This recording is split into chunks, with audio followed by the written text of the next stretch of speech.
The wagon rattled over frozen ground, each jolt reminding Lydia Cross that comfort was something she'd left behind 3 states ago.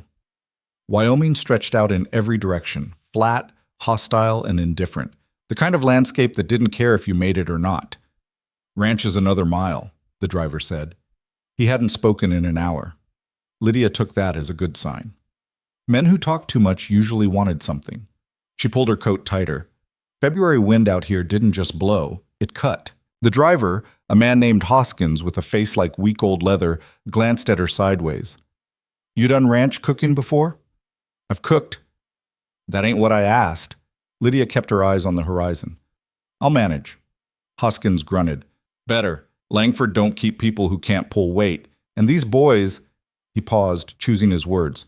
"They ain't used to women around. Keep your head down. Do the work. Don't ask questions." "I don't ask questions I don't need answers to." Another grunt. This one might have been approval. The ranch appeared like a bruise on the landscape. Dark buildings hunched against the wind, fence posts marching into the distance. The main house was 2 stories, paint peeling, shutters hanging crooked. The bunkhouse sat 50 yards off, smoke trailing from its chimney. Beyond that, the barn, the corrals, and the big empty that went on forever. 3 men stood by the barn, watching the wagon approach. Lydia counted them automatically, a habit from other places, other jobs where knowing who was watching kept you breathing. The wagon stopped. Hoskins climbed down, offered a hand.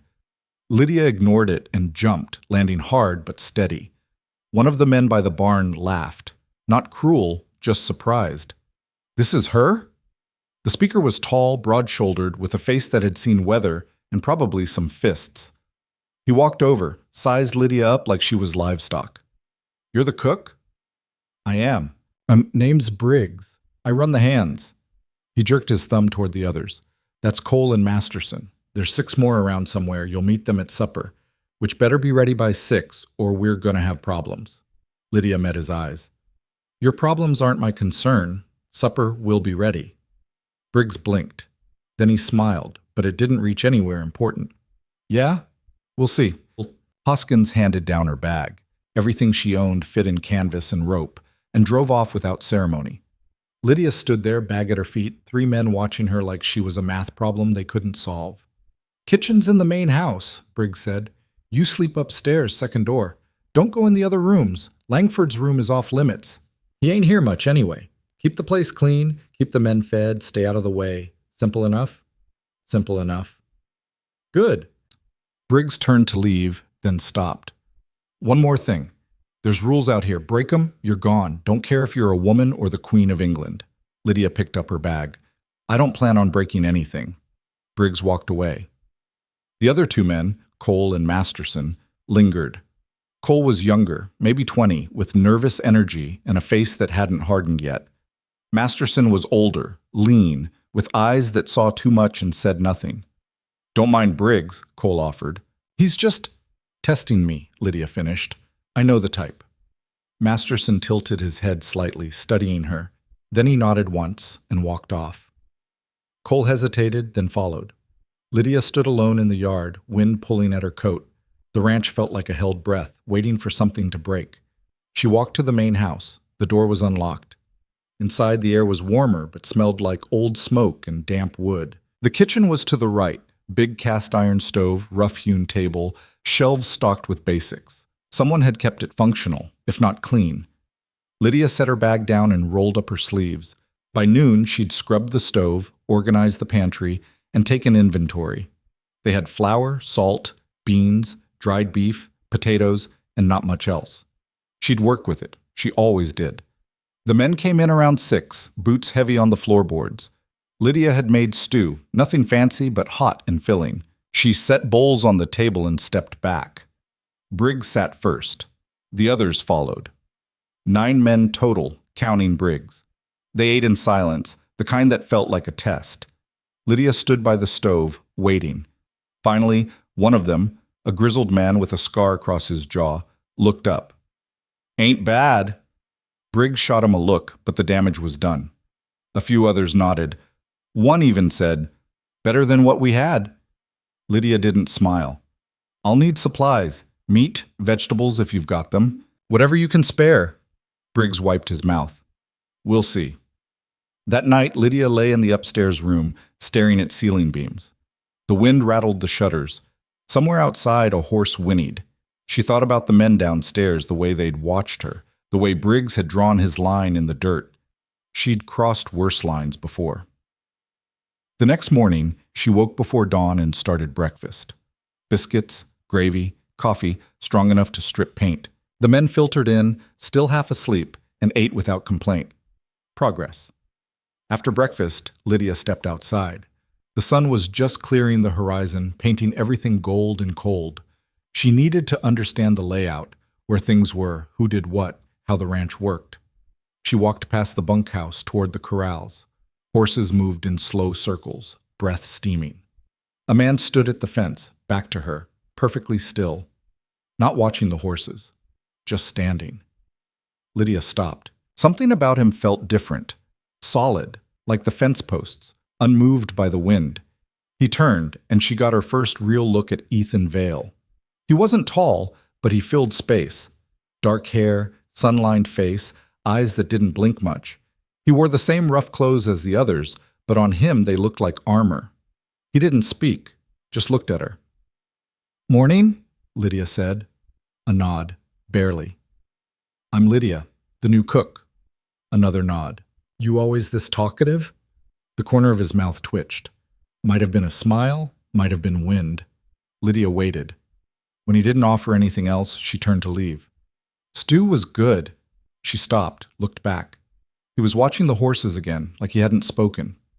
"Thanks," she said. He didn't respond. Later, she asked Cole about him. They were hauling water from the pump, hard work, but Lydia had learned that offering help earned you information. "Ethan," Cole said. "He's been here longest, knows the land better than anyone. Doesn't talk much, but when he does, people listen." "Why?" Cole shrugged. I don't know. He's solid. When things go wrong, he's the one fixing it. Briggs runs the crew, but Ethan..." He paused. "Ethan keeps things running." "Where's he from?" "No idea. He doesn't talk about it." "And nobody asks?" Cole gave her a look. "Out here? You don't ask about people's past. You ask about whether they can do the work." "Fair enough." The days settled into rhythm. Lydia cooked, cleaned, kept the house in order. The men thawed, slowly. She learned their names, their quirks. Briggs stayed suspicious. Masterson stayed silent. Cole stayed eager. The others fell somewhere in between. Ethan stayed apart. He came to meals, ate quickly, left. He worked longer than anyone, often alone. Lydia would see him at dawn, fixing fence. At dusk, checking the horses. In the barn, mending tack. Always moving, always working, never rushing. She found herself watching him, not out of interest, out of curiosity. He was a puzzle, and Lydia had never liked leaving puzzles unsolved. One afternoon, she brought coffee out to the men working the south fence. It was brutal work, posts sunk deep, wire strung tight. Ethan was there, driving a post into frozen ground. Each strike of the hammer landed perfect, efficient. She poured coffee into tin cups. The men took them gratefully. Ethan finished his post, straightened, and turned. Lydia held out a cup. He took it. "Thanks." "Long day?" "They all are."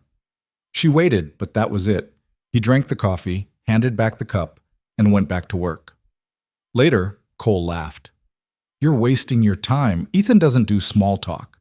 Everyone talks eventually." Not him. But Lydia had spent years reading people, the ones who talked and the ones who didn't.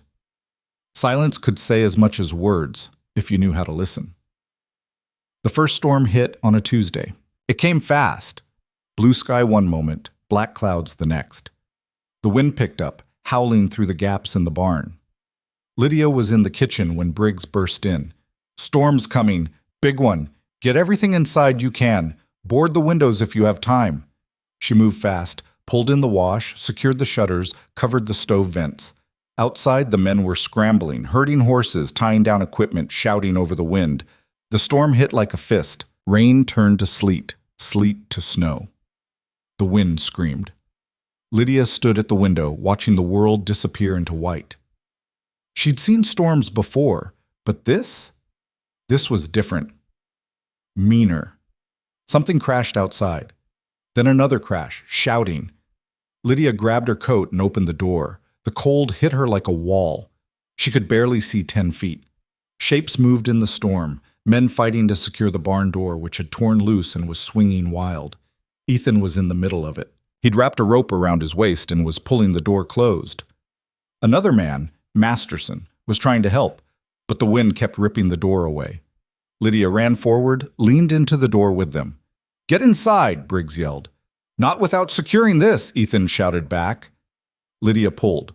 Her hands burned, her face stung, but she pulled. Together, the three of them dragged the door into place. Ethan slammed the bolt home. The door held. They stumbled inside the barn, gasping. Horses stamped and whinnied, wild-eyed. The roof groaned, but it held. "What the hell are you doing out here?" Briggs demanded, staring at Lydia. "Helping. You could have been killed." "So could you." Briggs opened his mouth, closed it. Ethan looked at her, snow melting in his hair, something unreadable in his eyes. "You shouldn't have come out," he said quietly. "Neither should you. It's my job. And mine is keeping this place running. Hard to do that if the barn blows away." He studied her for a long moment, then nodded. "Fair enough." The storm raged for 2 days. The men stayed in the bunkhouse or the barn. Lydia kept the stove burning in the main house, made food when she could, rationed supplies. The world outside became a white blur. On the second night, someone pounded on the door. Lydia opened it to find Cole, face pale, eyes wide. "It's Masterson. He's hurt bad." She grabbed blankets and followed Cole through the storm. They half ran, half stumbled to the barn. Inside, the men had gathered around Masterson, who lay on the ground, blood soaking through his shirt. "What happened?" Lydia demanded. "Beam broke," Briggs said. "Caught him across the ribs. Might have punctured something." Masterson's breathing was shallow, labored. Blood bubbled at the corner of his mouth. "Not good." Lydia knelt beside him. "Get me water, clean cloth, whiskey if you have it." Ethan moved immediately. The others stood frozen. "Now!" Lydia snapped. They scrambled. Lydia tore open Masterson's shirt. The wound was deep, jagged. She pressed cloth against it, trying to slow the bleeding. Masterson groaned. "Stay with me," she said. "You don't get to quit yet." Ethan returned with water and whiskey. Lydia cleaned the wound as best she could, poured whiskey over it. Masterson hissed. "This is going to hurt," she warned, then pressed harder, wrapping the wound tight. "Someone get me more cloth. And wood for splints. His ribs are broken." They worked through the night. Lydia had learned field medicine from a doctor in Kansas, years ago. Not formal training, but enough. She set Masterson's ribs, kept the wound clean, watched for fever. Ethan stayed beside her, handing her what she needed before she asked. His movements were calm, precise. No panic, no hesitation. At some point, Lydia looked up and realized everyone else had left. Just her and Ethan and Masterson breathing shallow but steady. "Think you'll make it?" Ethan asked quietly. "If infection doesn't set in." "You've done this before." It wasn't a question. Lydia kept working. "I've done a lot of things." "Like what?" She glanced at him. His eyes were serious, genuinely curious. "Things that needed doing." "That's not an answer." "It's the one you're getting." He nodded slowly, accepting that. "You're good in a crisis." "So are you." "I've had practice." "So have I." They worked in silence after that, but it felt different, not uncomfortable, shared. By dawn, the storm had passed. The world emerged white and still, like it had been holding its breath. Masterson was stable, sleeping under blankets. Lydia's hands ached, her back hurt. She smelled like blood and smoke. Ethan stood, stretched. "You should rest." "So should you." "I've got work." "So do I." He looked at her, and something passed between them. Recognition, maybe. The kind you don't need to name. "Thank you," he said. "For helping him." "Don't thank me. Just don't let him die after all that work." A real smile this time, small but genuine.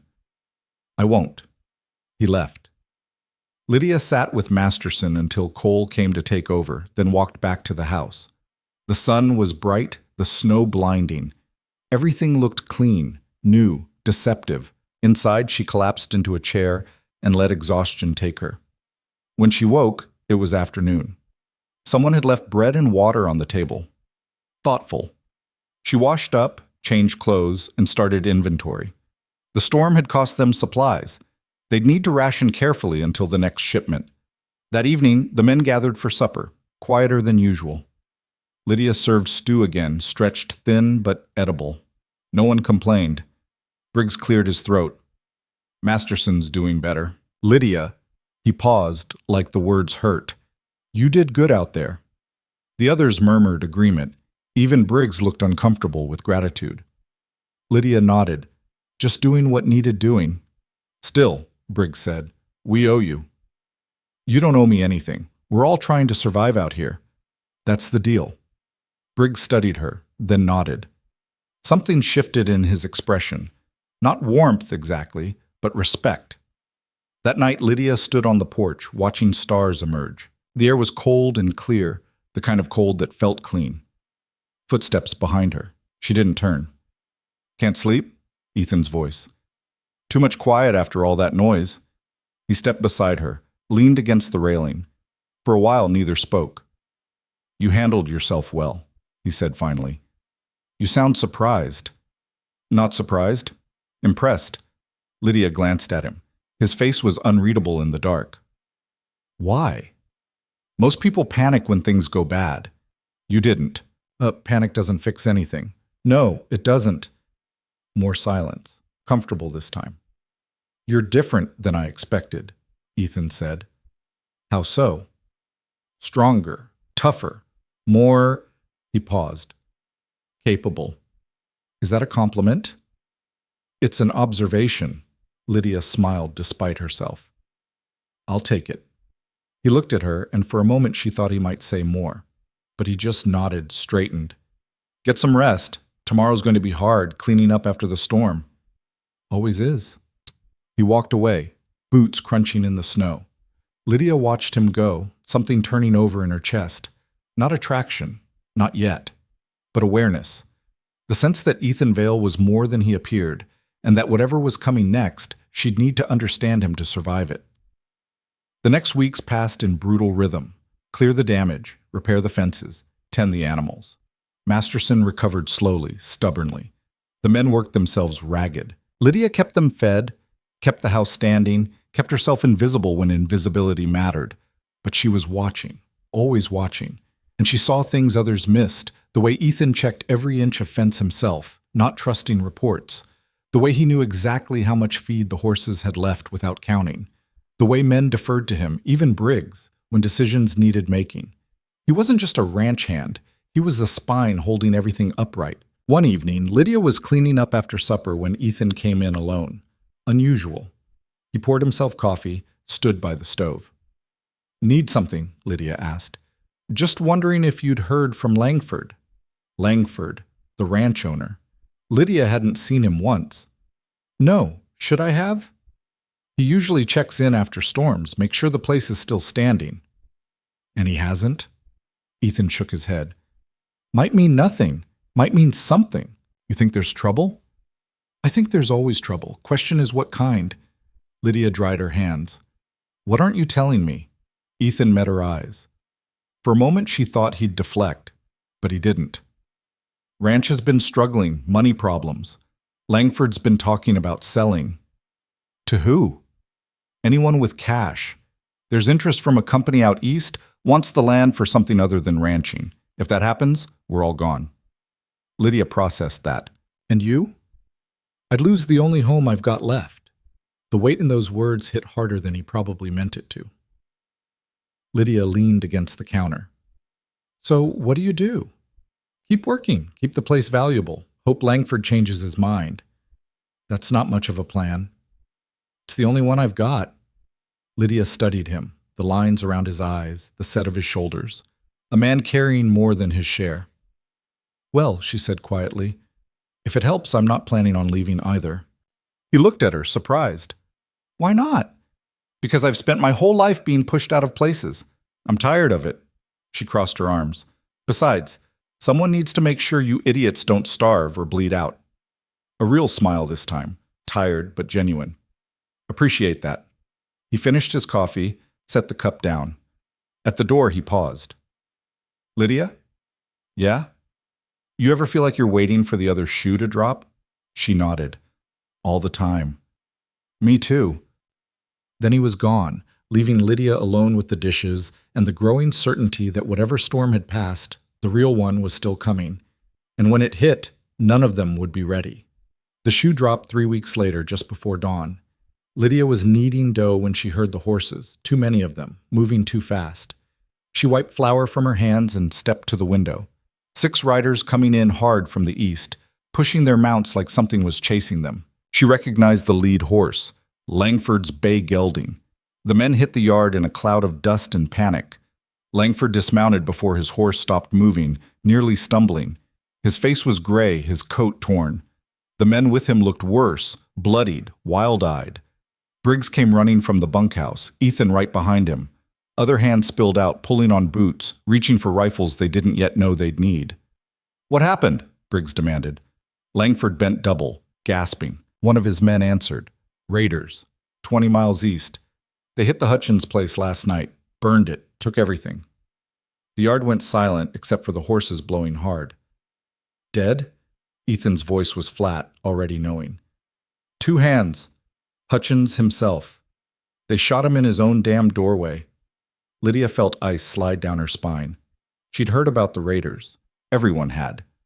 Desperate men pushed west by war, poverty, or just plain meanness. They moved in packs, hit isolated places, disappeared into the territory before law could reach them. How many? Ethan asked. At least 15. Maybe more. We didn't stay to count. Langford straightened, face flushed. They'll come here next. We're the closest ranch. They know we're here. You don't know that, Briggs said, but his voice lacked conviction. I know how men like that think. They hit one place, they keep going while they can, before word spreads. Langford looked around at his men, at the ranch. We're not ready for this. Then we get ready, Ethan said. Langford shook his head. With what? We've got 9 men and some rifles. They've got numbers and nothing to lose. So what do you want to do? Run? I want to be smart. There's a garrison 2 days south. We send someone 2 days there, 2 days back. You think they'll wait? Ethan's jaw was tight. By the time help arrives, we'll be ash. Langford's face reddened. Then what do you suggest? We make them think twice before they try. How? Ethan looked around the yard, calculating. We make this place look harder to take than it is. Post lookouts, double the night watch, keep fires burning, make noise. They're looking for easy targets. We show them we're not easy. That's it? That's your plan? You got a better one? Langford opened his mouth, closed it. He looked older suddenly, worn thin. No, I don't. Briggs stepped forward. I'll organize the watch rotation. Cole, Masterson, you 2 take the ridge. Anyone comes from the east, you see them first. Men scattered, moving with purpose now. Langford stood in the center of the yard, looking lost. Lydia had seen that look before, the moment a man realized he wasn't in control anymore. Ethan walked past her toward the barn. She followed. You really think that'll work? She asked quietly. He pulled a saddle from the rack, checked the cinch. I think it's better than doing nothing. And if they come anyway, then we fight. 9 men against 15. Those aren't good odds. He looked at her directly. No, they're not. So why not run? Take the horses, head south, meet the garrison halfway. Because running means losing this place. Everything we've built. His hands stilled on the leather. I've lost enough already. I'm not losing this too. Lydia heard something beneath the words. Old pain, buried deep. She didn't press. What do you need from me? Stay in the house. Keep away from windows. If shooting starts, I know how to handle a gun. That stopped him. You do? I've done a lot of things, remember? He studied her, then nodded slowly. There's a rifle in Langford's office, Winchester. You know how to load it? I can figure it out. Do that. And Lydia? He hesitated. If it comes to it, you aim for center mass. Don't hesitate. I won't. He believed her. She could see it in his eyes. The day crawled by in tense preparation. Men checked weapons, counted ammunition, positioned themselves around the property. Langford disappeared into the house, probably drinking. Lydia cooked mechanically, her mind elsewhere. The Winchester leaned against the wall near the stove, loaded, ready. By nightfall, the ranch had transformed into something harder, sharper. Fires burned in the yard. Men moved like shadows between buildings. The moon rose full and cold, painting everything silver. Lydia stood at the kitchen window, watching. Ethan was out there somewhere, checking perimeters, making sure everyone knew their position. She wondered what he'd done before this, what had taught him to think like a soldier. Footsteps on the stairs made her turn. Langford came down, bottle in hand, eyes red. "You should eat something," Lydia said. "Not hungry." "Eat anyway. If you're going to be useless, at least don't be drunk and useless." He stared at her, shocked. Then, unexpectedly, he laughed, bitter and short. "You don't mince words." "Never saw the point." He sat heavily at the table. Lydia put bread and cold beef in front of him. He picked at it. "This wasn't supposed to happen," he said quietly. "I bought this place to build something, make something that lasted. Things don't last because you want them to. They last because you fight for them. I'm not a fighter." "Then get out of the way and let people who are do their job." He looked up, anger flashing. "This is my ranch. Right now it's Ethan's. He's the one keeping it standing." Langford's jaw worked. "He's a hand. I'm the owner." "Owner's a title. Leader's what you earn." Lydia sat across from him. "Those men out there? They're not following you right now. They're following him. If you've got a problem with that, take it up with them after we survive the night." Langford stared at her, then looked away. "He tell you what he did before he came here?" "No." "He was a foreman on a ranch in Colorado. Place got hit by rustlers. He tried to stop them. Killed 3 men, but they killed everyone else. Owner, his wife, 2 kids. Ethan survived by pure luck, or maybe not luck. Maybe curse." Langford took a drink. "He blames himself, thinks he should have done more." Lydia absorbed that, pieces clicking into place. "Why'd you hire him?" "Because I knew he'd never let it happen again. A man that haunted works harder than 10 regular men. That's cruel. That's business." Lydia stood. "Finish your food, then go upstairs and stay there. You're not helping anyone down here." She walked away before he could respond, her chest tight with anger and something else, understanding, maybe. Ethan wasn't just protecting the ranch. He was protecting ghosts. The night deepened. Lydia tried to sleep but couldn't. She sat in the dark kitchen, Winchester across her lap, watching the yard through gaps in the curtain. Men moved like pieces on a board, following patterns only Ethan understood. Around midnight, Cole appeared at the door, knocking softly. Lydia let him in. "Everything all right?" she asked. "So far. Ethan wanted me to check on you." "I'm fine. You should be watching your position." "I am. This is my route." He glanced at the rifle. "You really know how to use that?" "If I have to." He nodded, trying to look confident and failing. "I've never shot anyone before. Hope you don't have to start tonight." "Yeah, me too." He shifted his weight. "Miss Lydia? You think they'll really come?" "I don't know, but if they do, you do what Ethan told you. Don't think, just act." "That's what scares me. What if I freeze?" Lydia looked at this boy, barely more than 20, trying so hard to be a man. "You won't. When it matters, you won't." "How do you know?"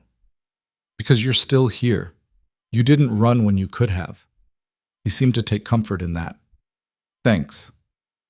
After he left, Lydia found herself thinking about all the boys she'd known who'd tried to be men before they were ready. How many had made it? How many hadn't? She hoped Cole would be one of the lucky ones. The second night passed like the first, tense, exhausting, uneventful. By the third day, nerves were fraying. Men snapped at each other. Mistakes multiplied. Exhaustion made everyone stupid. Briggs confronted Ethan in the barn. Lydia was nearby, feeding chickens, and heard it all. "We can't keep this up," Briggs said. "The men are falling apart." "They hold until we know it's safe." "And when's that? A week? A month?" "We've got work to do. Animals to tend. We can't just stand guard forever." "Rather stand guard than bury bodies." You don't know they're coming, and you don't know they're not. Briggs stepped closer, voice dropping. I know you're scared. I know what happened in Colorado, but this isn't the same. You don't know a damn thing about Colorado. Ethan's voice went cold, dangerous, and if you mention it again, we're going to have a different conversation. Briggs backed down, but barely. Just saying, we can't live like this. We live however we need to, until the threat's gone. After Briggs left, Lydia walked over. Ethan was leaning against a post, breathing hard, hands shaking slightly. You all right? She asked. Fine. You're not. He looked at her, something breaking behind his eyes. I can't lose this place. I can't fail again. You're not failing. You're keeping everyone alive. For now. But how long? How long before I miss something, before someone gets killed because I wasn't smart enough, fast enough? Stop! Lydia grabbed his arm. You don't get to do this. You don't get to fall apart when everyone's counting on you. What if I'm wrong? What if they're not coming and I'm just paranoid, keeping everyone on edge for nothing? Then you're paranoid. Better paranoid than dead. He laughed, sharp and painful. That's what I told myself in Colorado, right before everyone died. Lydia squeezed his arm harder. Listen to me. Whatever happened there, it's not happening here. You've got better information, better position, better men. And you've got me. She waited until he met her eyes. I'm not letting you fail. You understand? He stared at her, something shifting in his expression. Why do you care? Because I'm tired of watching good people get destroyed by things that aren't their fault. She released his arm. Now pull yourself together and do your job. Falling apart comes later. A slow nod. Later. Later, she confirmed. That night, around 2 a.m, the warning came. A gunshot from the ridge. One, sharp and clear. The signal. Someone was coming. The ranch exploded into motion. Men grabbed weapons, took positions. Ethan ran for the high ground, Lydia right behind him before she even thought about it. What are you doing? He hissed. Watching your back. No time to argue. They hit the ridge where Cole was crouched behind rocks, rifle aimed east. How many? Ethan demanded. Can't tell. At least 10. Maybe more in the dark. Lydia looked out. In the moonlight, she could see shapes moving, riders spread out, approaching slowly. Not charging. Scouting. They're testing us, Ethan said quietly, seeing what we've got. What do we do? Make them think we've got more than we do. He turned to Cole. Fire 3 shots. Different directions. Make it sound like we've got men everywhere. Cole fired. The sound cracked across the valley. Below, the riders stopped. Ethan fired from his position, then motioned to Lydia. She fired east. 3 different angles, 3 different positions. The riders pulled back, regrouping. Did it work? Cole whispered. For now. Ethan watched them retreat into the darkness. But they'll be back. They returned to the ranch. Briggs was waiting, face pale. How bad? Could be worse. They're cautious. We've got time. Time for what? To make them believe this isn't worth their trouble. Over the next hour, Ethan orchestrated a deception. More fires lit around the property. Men moved between them, creating the illusion of numbers. Lanterns swung in empty windows. Voices shouted orders to people who weren't there. Lydia found herself swept into it, running from building to building, making noise, showing shadows.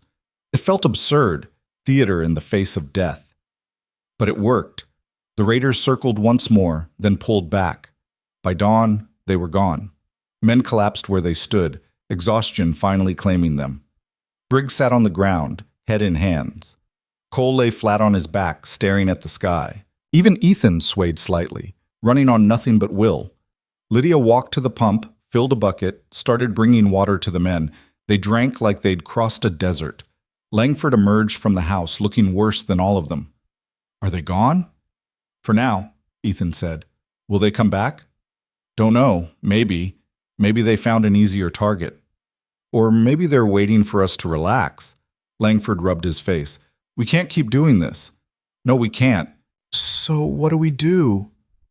Ethan looked at the horizon, where the sun was just breaking. We send someone to the garrison. Get help, real help. That's 2 days. I know, but it's the only move left. He turned to Briggs. Pick your 2 best riders. Send them south. Tell the garrison what's happening. If we're lucky, they'll send soldiers. And if we're not, then we hold as long as we can. 2 men left within the hour. Fast horses, light gear, instructions to ride like hell. The rest settled into an uneasy waiting game. Work continued, but everyone stayed armed. Watches remained posted. The ranch held its breath. 3 days passed. 4. Tension became normal, fear a constant companion.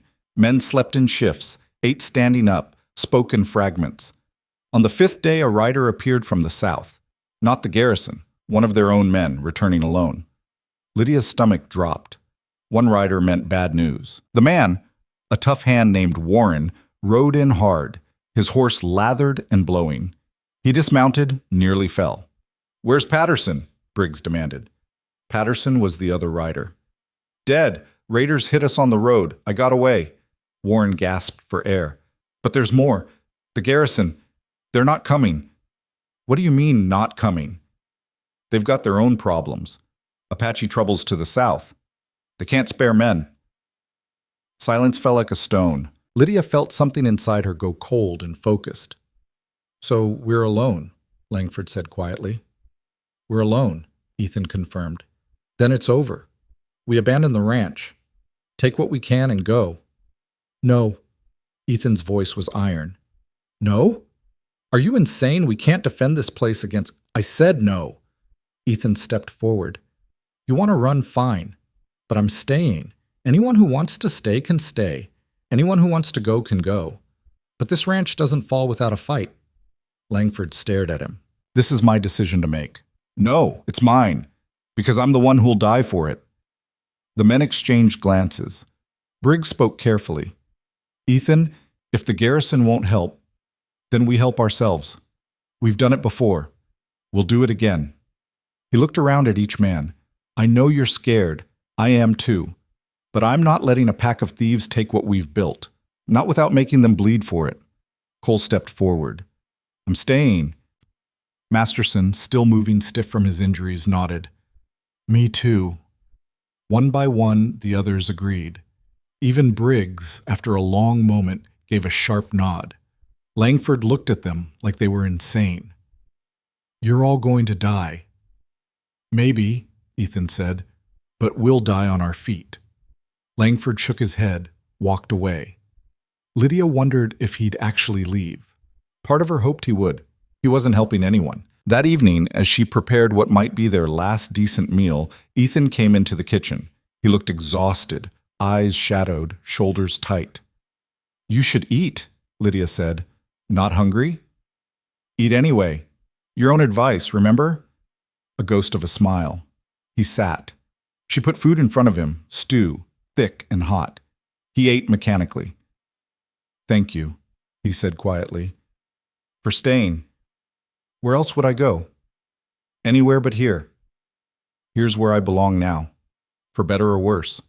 He looked at her, and something passed between them, understanding deeper than words.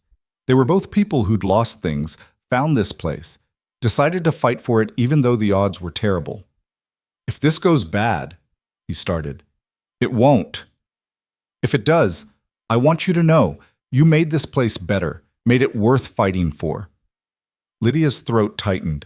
"Don't talk like we've already lost." "I'm not. I'm just saying what needs saying while I can." She reached across the table, put her hand over his. "We're going to make it. You hear me? We're going to make it." He turned his hand over, squeezed hers. "Yeah, we will." Neither of them believed it completely, but sometimes believing didn't matter as much as deciding. The raiders came back on the 6th night. This time, they didn't scout. They came in force, torches blazing, guns firing, whooping like demons. 15 men, maybe more, hitting the ranch from 2 sides. Lydia heard them first. The thunder of hooves, the screaming. She grabbed the Winchester and ran to the window. The yard was chaos, muzzle flashes lighting the dark like lightning. Ethan was out there, directing fire, moving men into position. Briggs was at the barn, shooting methodically. Cole was on the roof of the bunkhouse, rifle cracking. Raiders reached the corral. Horses screamed, scattering. One raider threw a torch into the hay barn. Flames caught instantly, roaring upward. Lydia ran outside, rifle up. A raider turned his horse toward her, gun raising. She fired first. He went down. No time to think about it. She levered another round, scanned for targets. The fight was everywhere, impossible to track. Smoke and fire and noise. Ethan appeared beside her. "Get back inside." "Not a chance." A raider charged them. Ethan shot him. Another came from the side. Lydia fired, missed, fired again. The man fell. They moved together, covering each other, fighting like they'd done this 100 times. Maybe they had, in other lives. The fire spread. The hay barn was fully engulfed, flames leaping 50 feet high. Raiders pulled back, regrouping. "They're going to charge again," Briggs shouted. Ethan looked around, calculating. "Fall back to the main house. Everyone inside." Men ran, firing as they moved. Raiders gave chase. It became a running fight, brutal and close. Lydia saw Masterson go down, grabbed his arm, hauled him up. He was bleeding, but moving. They made the house, slammed the door, barricaded it. Outside, raiders circled, firing into the walls. Bullets punched through wood, showering splinters. "Windows," Ethan commanded. "Cover every angle." They spread out. Lydia took the kitchen, firing through the shattered window. Beside her, Cole was shaking, but he kept shooting. The fight stretched into eternity. Minutes felt like hours. Lydia's ears rang. Her shoulder ached from the rifle's kick. Her mouth tasted like smoke and copper. Then, impossibly, the raiders pulled back. "What are they doing?" Cole gasped. Ethan watched from the front window.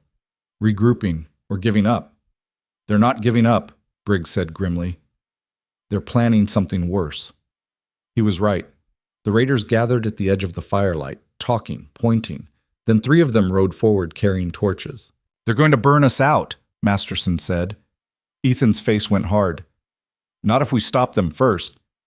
"How?" "We make them think it'll cost more than they're willing to pay." He grabbed his rifle, kicked open the door, and walked into the yard, alone, exposed, suicidal. "Ethan, no!" Lydia screamed, but he kept walking, rifle leveled, straight toward the raiders. They stopped, confused by this insane display. Ethan's voice carried across the yard, cold and clear. "You want this place? Come and take it. But I promise you, I'm killing at least 3 of you before I go down." "Who's first?" The raiders looked at each other. The tension stretched, wire thin. Then one of them laughed. "You're crazy. Try me." A long beat. Then the leader, a bearded man with dead eyes, spat. "You got more sand than sense, cowboy, but you're outnumbered and outgunned. Walk away now, you might live." "I'm not walking." "Then you're dying."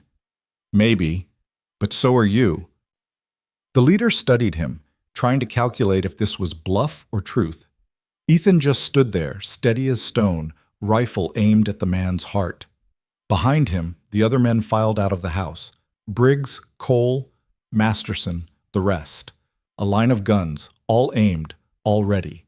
And then Lydia walked out, rifle up, taking her place beside Ethan. The leader's eyes flicked to her, then back to Ethan. Something shifted in his expression, realization maybe, or respect for the insane bravery of it. "You're all fools," he said. "Probably," Ethan agreed. "But we're fools who aren't moving." Another long moment. Then the leader wheeled his horse. "Let's go. Place ain't worth this much trouble." His men hesitated, then followed. They rode out, fast and angry, disappearing into the dark. The yard fell silent except for crackling fire. Ethan lowered his rifle, swaying. Lydia caught his arm. "You stupid, insane man," she breathed. "It worked, didn't it?" "You could have been killed, but I wasn't."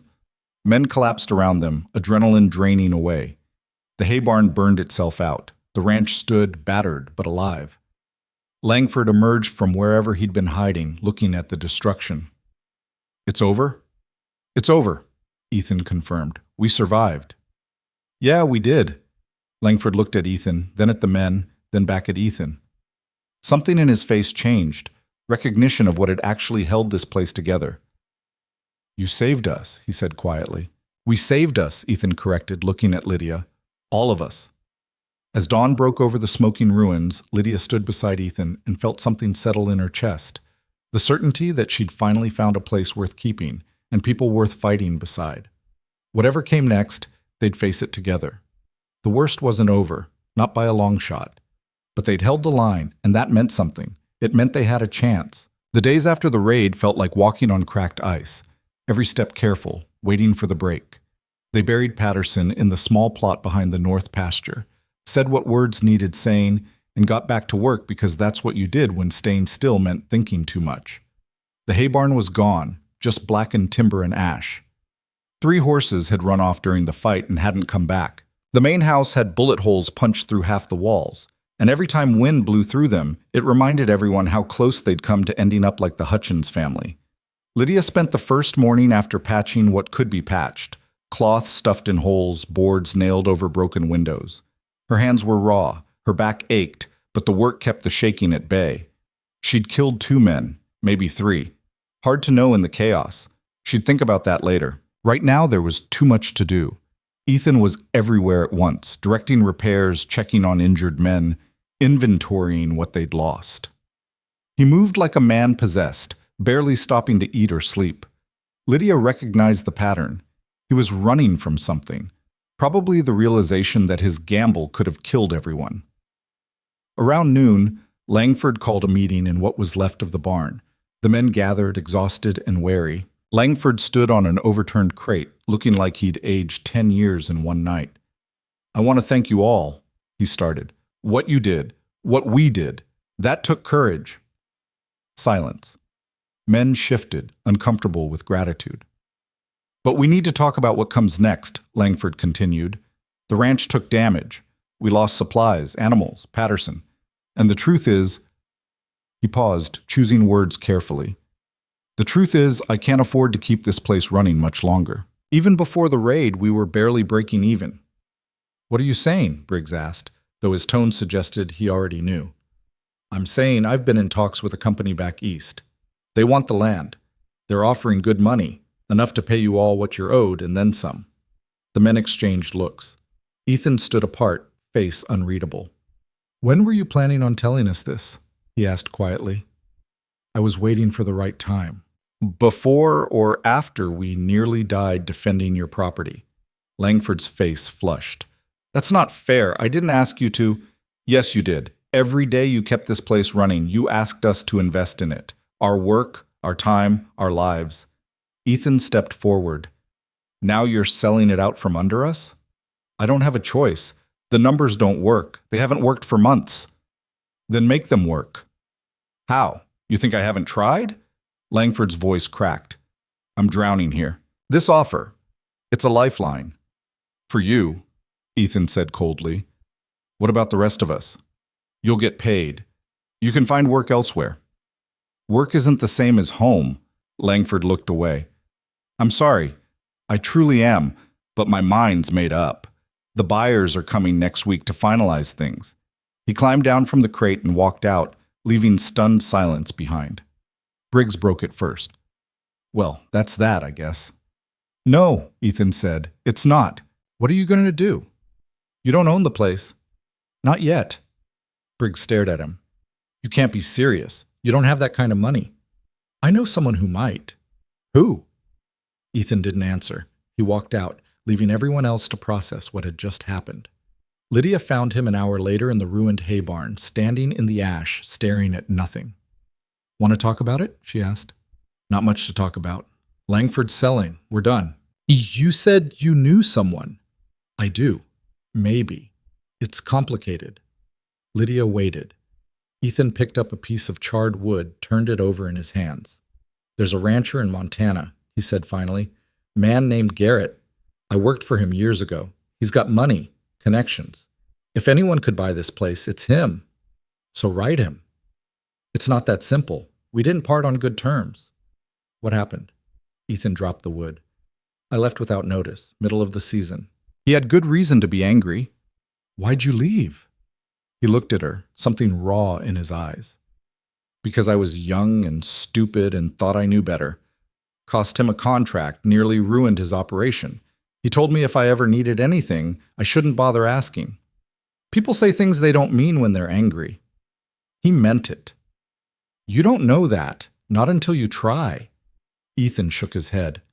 "Even if he'd consider it, it'd take time. Letters back and forth, negotiations. The buyers are coming next week. Then you ride to Montana, talk to him face to face. That's 3 days there, 3 days back. Minimum. So you'd better leave soon. He studied her. Why do you care so much about this place? Same reason you do. It's home. First real one I've had in years. She crossed her arms. Besides, I'm not letting you give up just because you're scared of being told no. I'm not scared. You're terrified. I can see it. A long pause, then quietly, yeah, I am. Good. Means you actually care about the answer. She stepped closer. Look, maybe Garrett tells you to go to hell. Maybe he doesn't have the money or doesn't want the headache. But at least you'll know you tried. That's better than standing in the ashes wondering what if. Ethan looked around the burned barn, then back at her. You'll hold things together while I'm gone. Me and Briggs will manage. Langford is drinking himself into irrelevance. Don't worry about him. Just go get us a fighting chance. He nodded slowly, decision made. I'll leave at dawn. Take Briggs's bay. She's the fastest horse we've got. Lydia? He hesitated. Thank you for believing this is worth saving. Someone's got to. That evening, while Ethan prepared for the ride, Lydia cornered Briggs in the bunkhouse. The big man was cleaning his rifle, movements methodical and tired. Need to talk, she said. He looked up. About? Ethan's leaving for a few days. I need you to keep the men focused. Focused on what? Place is being sold. We're all looking for new jobs soon. Not if Ethan comes back with a buyer. Briggs set down the rifle. That's a long shot. Long shots are all we've got right now. He studied her. You really think he can pull this off? I think he's going to try. That's worth something. Maybe. Briggs leaned back. But even if he does, what then? Say this Garrett buys the place. What makes you think it'll be any different? Another owner, same problems. Ethan would stay. That makes it different. Ethan's one man. One good man is worth 10 average ones. You know that. Briggs was quiet for a moment. Yeah, I do. He picked up the rifle again. All right, I'll keep the crew together, but if Langford starts making noise, let me handle Langford. You sure? He's not going to like being managed by the cook. He doesn't have to like it. He just has to stay out of the way. Briggs smiled, tired but genuine. You're tougher than you look, you know that? I've heard. Ethan left before sunrise, saddling the bay in the dark, checking gear with the precision of someone who'd done this 1,000 times. Lydia brought him coffee and food for the road. Travel safe, she said. I'll be back as soon as I can. I know.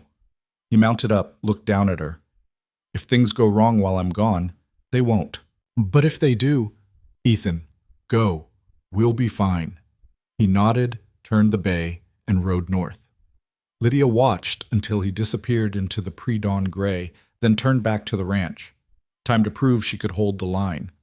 The first test came that afternoon. Langford emerged from his self-imposed isolation, liquor on his breath, looking for Ethan. Where is he? Langford demanded. Montana, Lydia said, not looking up from the laundry she was scrubbing. Montana? What the hell is he doing in Montana? Trying to save your ranch? Langford's face reddened. It's not his place to, isn't it? You've already given up. Someone had to try. I didn't give up. I made a practical decision. You chose the easy way out. Lydia wrung water from a shirt, hung it to dry. Now either help or get out of the way. You don't talk to me like that. I own this place. For now. She faced him directly. But those men out there, they're not following you anymore. They're following the memory of what this place could be. Don't make it worse by getting in the way of someone trying to make that real. Langford stared at her, face working through anger, shame, and something that might have been relief. Finally, he turned and walked away without another word. Cole, who'd been watching from the porch, whistled low. You just told off the boss. Someone needed to. Think he'll fire you? He can try. The days ground on. Work continued, fences mended, animals tended, damage slowly repaired. The men worked quieter than before, processing what the raid had meant, what the future held. Some talked about where they'd go next. Others just focused on the task in front of them.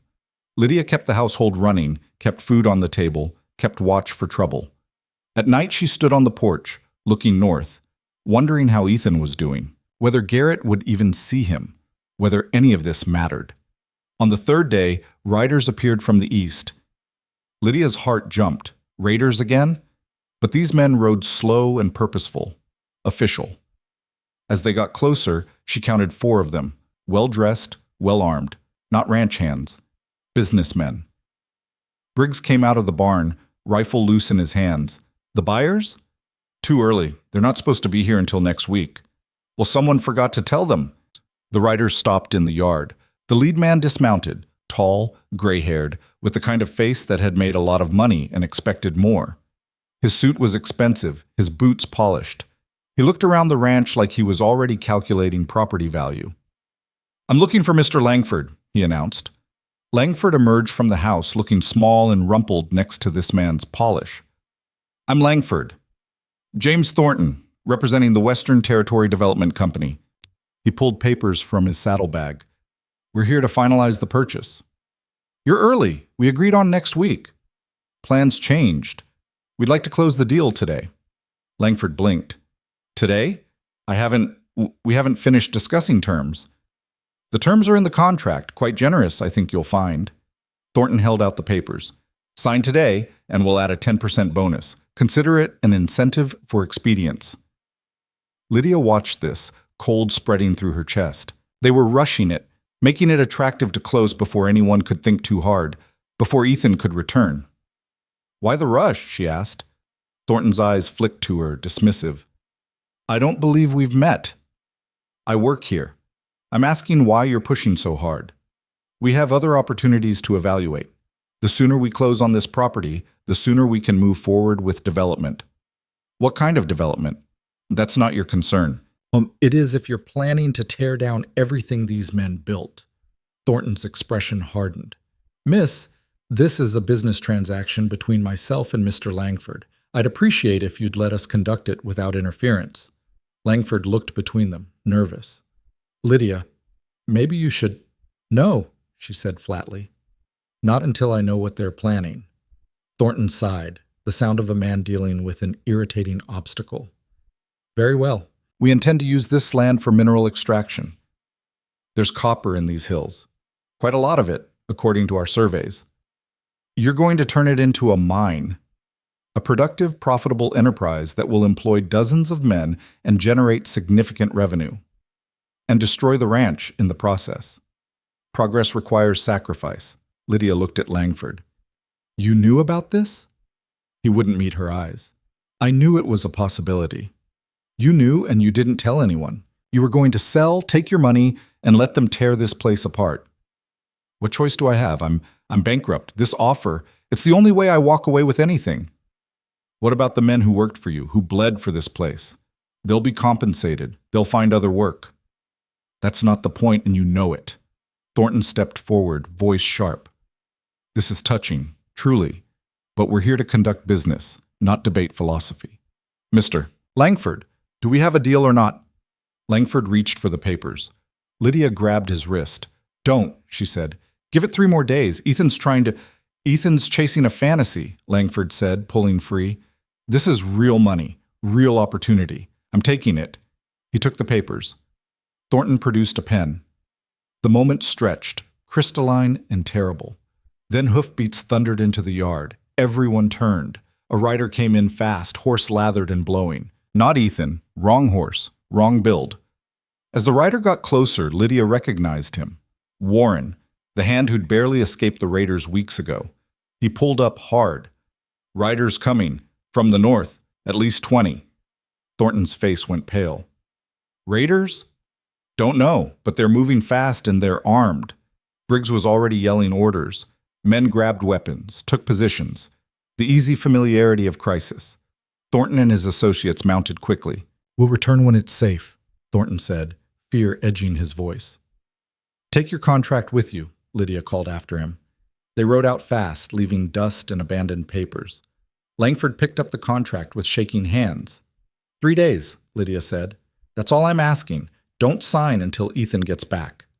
Langford looked at the paper, then at the men preparing to defend his ranch again. 3 days, he agreed quietly. The riders from the north turned out to be a supply wagon with military escort, routine delivery that Warren had mistaken for threat in his rattled state. Everyone stood down, embarrassed and relieved. But the interruption had bought time, and Lydia would take whatever small victories she could get. That night, as she lay in bed staring at ceiling cracks, she let herself think about what would happen if Ethan failed, where she'd go, what she'd do. The answers came up empty. She drifted for so long, place to place, job to job, never landing anywhere that felt real. This ranch, for all its broken edges and hard men, had started to feel like something she could build a life around. Losing it would hurt worse than she wanted to admit. The fourth day passed in tense silence. The fifth brought nothing. By the sixth day, Lydia was starting to doubt. Briggs kept the men working, but she could see their focus slipping. They were already half gone in their minds, making plans for what came next.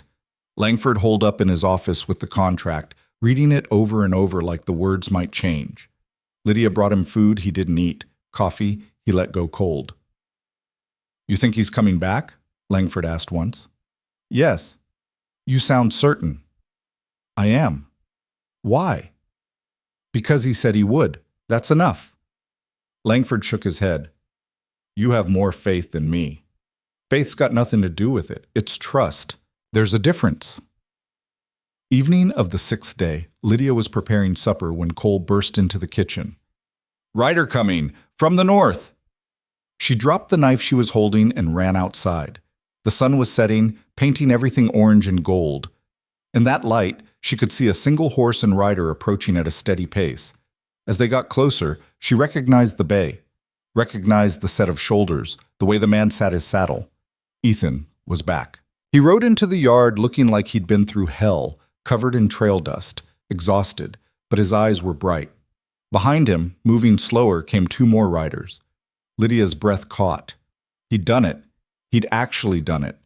Ethan dismounted, stumbled slightly. Lydia caught his arm. "You made it," she said. "Told you I would." The other riders arrived.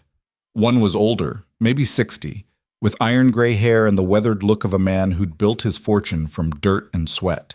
The other was younger, probably his son, with similar features and the confidence of inherited wealth. The older man dismounted, looked around the ranch with a critical eye. "So this is the place." "This is it," Ethan confirmed. "Mr. Garrett, this is Lydia Cross. She's—" He paused. "She's the reason this place is still standing." Garrett tipped his hat. "Ma'am, Ethan spoke highly of you and of this operation." "He exaggerates," Lydia said. "Somehow I doubt that." Garrett turned to Ethan. "Where's the owner?" "Inside. I'll get him." Ethan disappeared into the house. Lydia stood awkwardly with Garrett and his son, who'd introduced himself as Robert. They looked around with the assessing gaze of people who knew land, who understood what made a ranch work or fail. "Took some damage recently," Robert observed, nodding at the bullet holes. "Raiders," Lydia said. "We held them off." So Ethan mentioned, "Hell of a thing, defending a place that's not even yours." "Felt like ours." Garrett smiled slightly. "I can respect that." Langford emerged with Ethan, looking nervous and defensive. "Mr. Garrett, this is unexpected." "Life's full of surprises. Shall we talk business?" They moved into the house. Briggs appeared beside Lydia, watching them go. "That's really him? The Montana rancher?" "Apparently." "Think he'll buy?" "Don't know, but at least now we've got a chance." The meeting lasted 2 hours. Lydia tried to work, couldn't focus. The men gathered in the yard, speculating, hoping, not daring to believe. Finally, the door opened. Garrett and Langford emerged, followed by Ethan and Robert. Langford's expression was unreadable. Garrett surveyed the assembled hands. "I'm told you all nearly died defending this place." Silence. "That tells me something about what kind of men you are, what kind of operation this could be, given proper investment and leadership." He paused. "I've made Mr. Langford an offer. Not as much as the mining company, but enough to clear his debts and leave him comfortable. In return, I get the land, the assets, and a chance to build something lasting." Briggs spoke up. "What about us?" "You stay, if you want. Same work, same pay to start. We'll see about raises once we're profitable." Garrett looked at Ethan. Your foreman here will run day-to-day operations. I'll provide capital and oversight. My son Robert will be here periodically to ensure things run smooth." Robert nodded. "Looking forward to it." Langford cleared his throat. "I've accepted Mr. Garrett's offer. The ranch is his, effective immediately." Lydia felt something unclench in her chest. They'd done it. Somehow, impossibly, they'd done it. The men erupted in relieved conversation, handshakes, backslapping, the release of weeks of tension. Garrett smiled, satisfied. Robert was already making notes about improvements. Ethan found Lydia in the chaos. He looked exhausted but lighter somehow, like a weight had lifted. "You did it," she said. "We did it. You held things together while I was gone." "Just barely. Thornton showed up early, tried to close the deal." "I know. Garrett heard rumors they were pushing. That's why we rode hard to get here." "What changed his mind? About helping you?" Ethan looked away, something complicated crossing his face. "I apologized for leaving him in the lurch all those years ago. Told him he was right to be angry, that I'd been stupid and selfish." He paused. "Turns out he'd already forgiven me, was just waiting for me to forgive myself." Lydia understood that more than she could say. That night they celebrated with whiskey someone had been saving and a meal Lydia threw together from what little they had. It didn't matter that it was simple. They were together. They had a future, and that was enough. Garrett made a short speech about hard work and new beginnings. Langford said a few awkward words about being glad the ranch would continue. Ethan didn't speak, just raised his glass, and everyone understood what that meant. Later, when the others had drifted to the bunkhouse or bed, Lydia and Ethan stood on the porch. The night was clear, stars thick overhead. "Thank you," he said quietly, "for pushing me to try." "Thank you for trying. I was so sure he'd say no. The whole ride there, I kept thinking up arguments, reasons why he should help. But when I got there, all I could do was tell the truth, that I'd failed before and was terrified of failing again, that this place meant something and I couldn't save it alone." "What did he say?" "He said fear's not weakness, it's just weight. The question is whether you let it crush you or use it to build something stronger." Lydia smiled. "Smart man." "Smarter than me, that's for sure." They stood in comfortable silence. The ranch settled around them, damaged but standing. Lydia thought about the journey that had brought her here, all the wrong turns and hard miles. How strange that they'd led somewhere worth staying. "What now?" she asked. "Now we rebuild, fix what's broken, make this place what it should have been all along." "Think we can do it?" Ethan looked at her, and for the first time since she'd met him, he smiled without shadows. "Yeah, I think we can." But Lydia could see something else in his eyes, worry he was trying to hide. The sale was done, the ranch was saved, but she'd been around long enough to know that endings were just new kinds of beginnings. And beginnings always came with their own problems. She was right to worry. The real test was still coming. The first week under Garrett's ownership felt like walking on new ground, uncertain footing, testing each step. The old routines continued, but everything carried a different weight now. Men worked with purpose instead of resignation, fixing things properly instead of making do. Garrett sent money for supplies, real money, and suddenly they had nails that weren't bent, lumber that wasn't scrap, wire that didn't snap when you pulled it tight. Ethan threw himself into the work like a man possessed. Up before dawn, last to bed, pushing himself and everyone else. Lydia watched him wear himself down day by day, saw the way his hands shook sometimes when he thought no one was looking.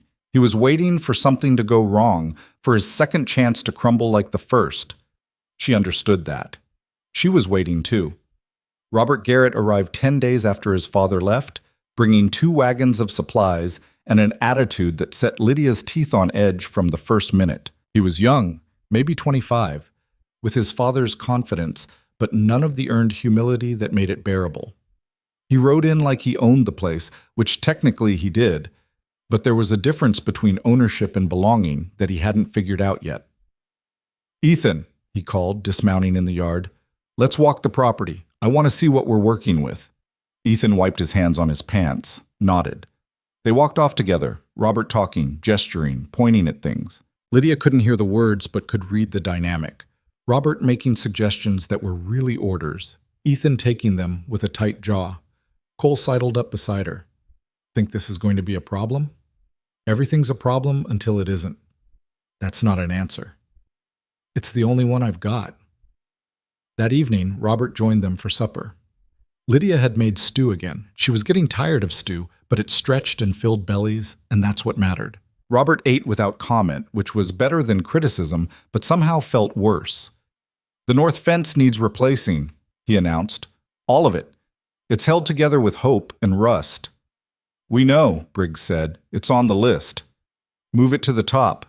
And the barn roof. It's sagging. That'll need attention before winter."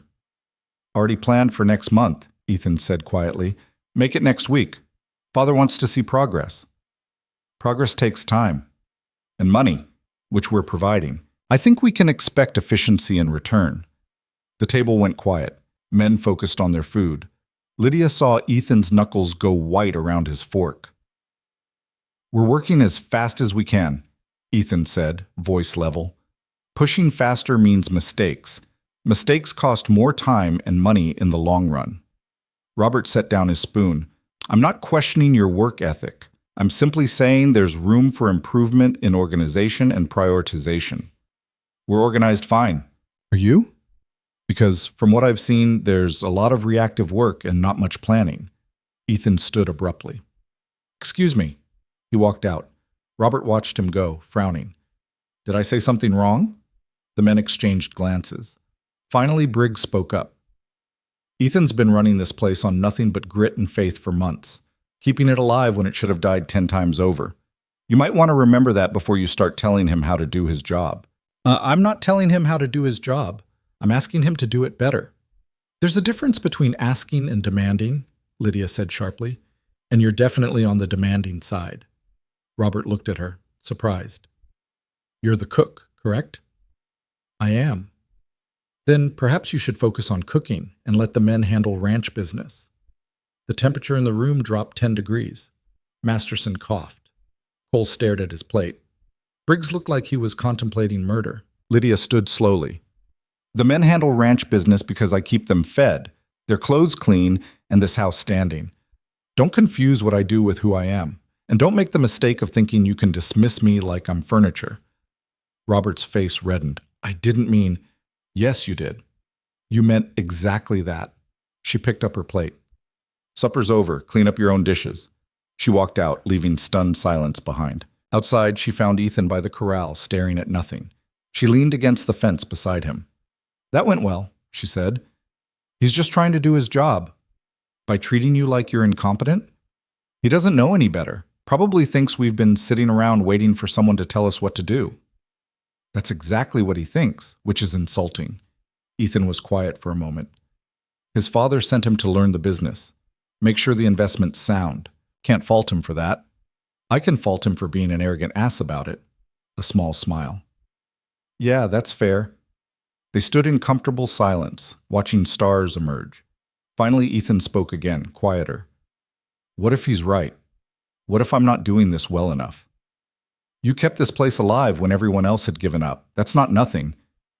Keeping something alive isn't the same as making it thrive. Maybe I'm good in a crisis, but not good at the day-to-day building. Maybe—" "Stop." Lydia turned to face him. "I'm going to say this once. You're scared of failing again. I get that. But don't let that fear make you doubt what you're capable of. Robert's never run a ranch, never fought for anything, never had to make something from nothing. He's got money and education and his father's name. You've got scars and experience and the respect of every man here. I know which one I'd bet on." Ethan looked at her, something shifting in his expression. "How do you always know what to say?" "I don't. I just say what's true and hope it helps." "It does." He hesitated. "Lydia, A shout from the bunkhouse cut him off. They turned to see Cole running toward them, face pale in the lamplight. "Fire! The bunkhouse is on fire!" They ran. Smoke was already pouring from the bunkhouse windows, flames visible inside. Men were stumbling out, coughing, grabbing what they could. Briggs was yelling orders, organizing a bucket line from the pump. Ethan dove into action, directing men, coordinating the response. Lydia ran for buckets, started hauling water. The fire spread fast, old wood, dry conditions, probably started from the stove or a knocked-over lamp. Robert appeared, looking panicked. "What happened?" "Fire happened," Briggs snapped. "Either help or get out of the way. To his credit, Robert grabbed a bucket and joined the line. They worked frantically, throwing water on flames that seemed to multiply. The heat was brutal, the smoke choking. Lydia's eyes burned, her lungs ached, but she kept moving. Ethan disappeared inside the bunkhouse. Lydia's heart stopped. "What the hell is he doing?" Briggs shouted. "Someone's still in there," Cole gasped. "Thompson, he was sleeping." Seconds stretched into eternity. Then Ethan emerged, dragging Thompson, an older hand who'd had too much whiskey and passed out. Thompson was coughing, barely conscious. Ethan pulled him clear, then collapsed beside him, gasping. "Get him away from the building!" Lydia screamed. Men hauled both of them back as part of the roof collapsed inward, sending sparks fountaining into the night sky. The bunkhouse was lost. They focused on keeping the fire from spreading to other buildings, soaking the barn and main house, watching for embers. By dawn, the bunkhouse was a smoldering skeleton. Men sat or stood in exhausted clusters, covered in soot and ash. Thompson was alive but barely, coughing up black phlegm. Ethan sat with his head in his hands, shoulders shaking. Lydia brought him water. He drank mechanically. "You saved his life," she said. "I should have checked earlier, made sure everyone was out." "You can't think of everything." "That's the problem. I should have—" His voice cracked. "I can't keep doing this. Every time I think we're moving forward, something breaks. Someone gets hurt. What if next time I don't get there in time? What if—" "Ethan." She grabbed his face, made him look at her. "You did get there in time. Thompson's alive. Everyone's alive. The main buildings are safe. We lost a bunkhouse, not people. Do you hear me?" He stared at her, eyes red-rimmed and haunted. "I'm so tired, Lydia. I'm so tired of fighting." "I know, but you don't get to quit. Not yet." Robert approached, looking shaken. "Is everyone accounted for?" "Everyone's alive," Briggs confirmed. "Thank heaven." Robert looked at the ruins. This is bad. We don't have housing for the men now." "They can sleep in the barn temporarily," Ethan said flatly. "Won't be comfortable, but it'll do." "For how long?" "Until we rebuild." "With what money?" "Father allocated funds for repairs and improvements, but a whole new building—" Robert ran his hand through his hair. "I'll have to wire him. This is going to set us back months, maybe longer." "Then it sets us back," Ethan said. "What choice do we have?" Robert looked like he wanted to argue but couldn't find the words. He walked away, already calculating costs and delays. Cole sat down beside Lydia. "We're cursed. That's what it is. This place is cursed." "Places aren't cursed. They're just hard." "Feels the same from where I'm sitting." Lydia couldn't argue with that. The next days were a blur of damage control and improvisation. Men moved into the barn, carving out spaces among the hay and tack. It was cramped and cold and smelled like horses, but it was shelter. Lydia washed clothes until her hands cracked, trying to get smoke and soot out of everything. Ethan barely slept, working himself to the bone on repairs and planning. Robert sent several telegrams to his father and got terse responses that boiled down to "figure it out." The money for a new bunkhouse would come, but slowly, and only if they could prove they were managing the rest of the operation efficiently. That meant working harder with less. It meant making do. It meant everyone's nerves stretched thin. A week after the fire, tempers finally snapped. Lydia was in the kitchen when she heard shouting from the yard. She stepped outside to find Ethan and Robert facing each other, both red-faced and angry. "Asking for the impossible," Ethan was saying. "I'm asking you to do your job," Robert shot back. "I'm doing my job. What you're asking is magic. We don't have enough men, enough materials, or enough time to meet your timeline." "Then work faster." "We're already working 18-hour days. You want us to stop sleeping entirely?" "I want you to show some initiative, find solutions instead of excuses." Ethan stepped forward. "You think I'm making excuses? You think I want this place to fail?" "I think you're so busy protecting your pride that you can't see you're drowning. Maybe you were good enough for Langford's dying operation, but this is a real business now. It requires real leadership." The watching men went dead silent. Even the horses seemed to hold their breath. Ethan's voice went quiet, dangerous. "Say that again." Robert had enough sense to look nervous, but he'd committed to the fight. "You heard me. Maybe you're not the right man for this job." Ethan hit him. It wasn't a wild swing. It was precise, controlled, and absolutely meant. Robert went down hard, blood spurting from his nose. Men jumped forward to separate them, but Ethan had already stepped back, breathing hard, hands clenched. "I quit," he said flatly. "Find someone else to carry your weight." He walked away. Lydia ran after him. "Ethan, wait!" "Don't."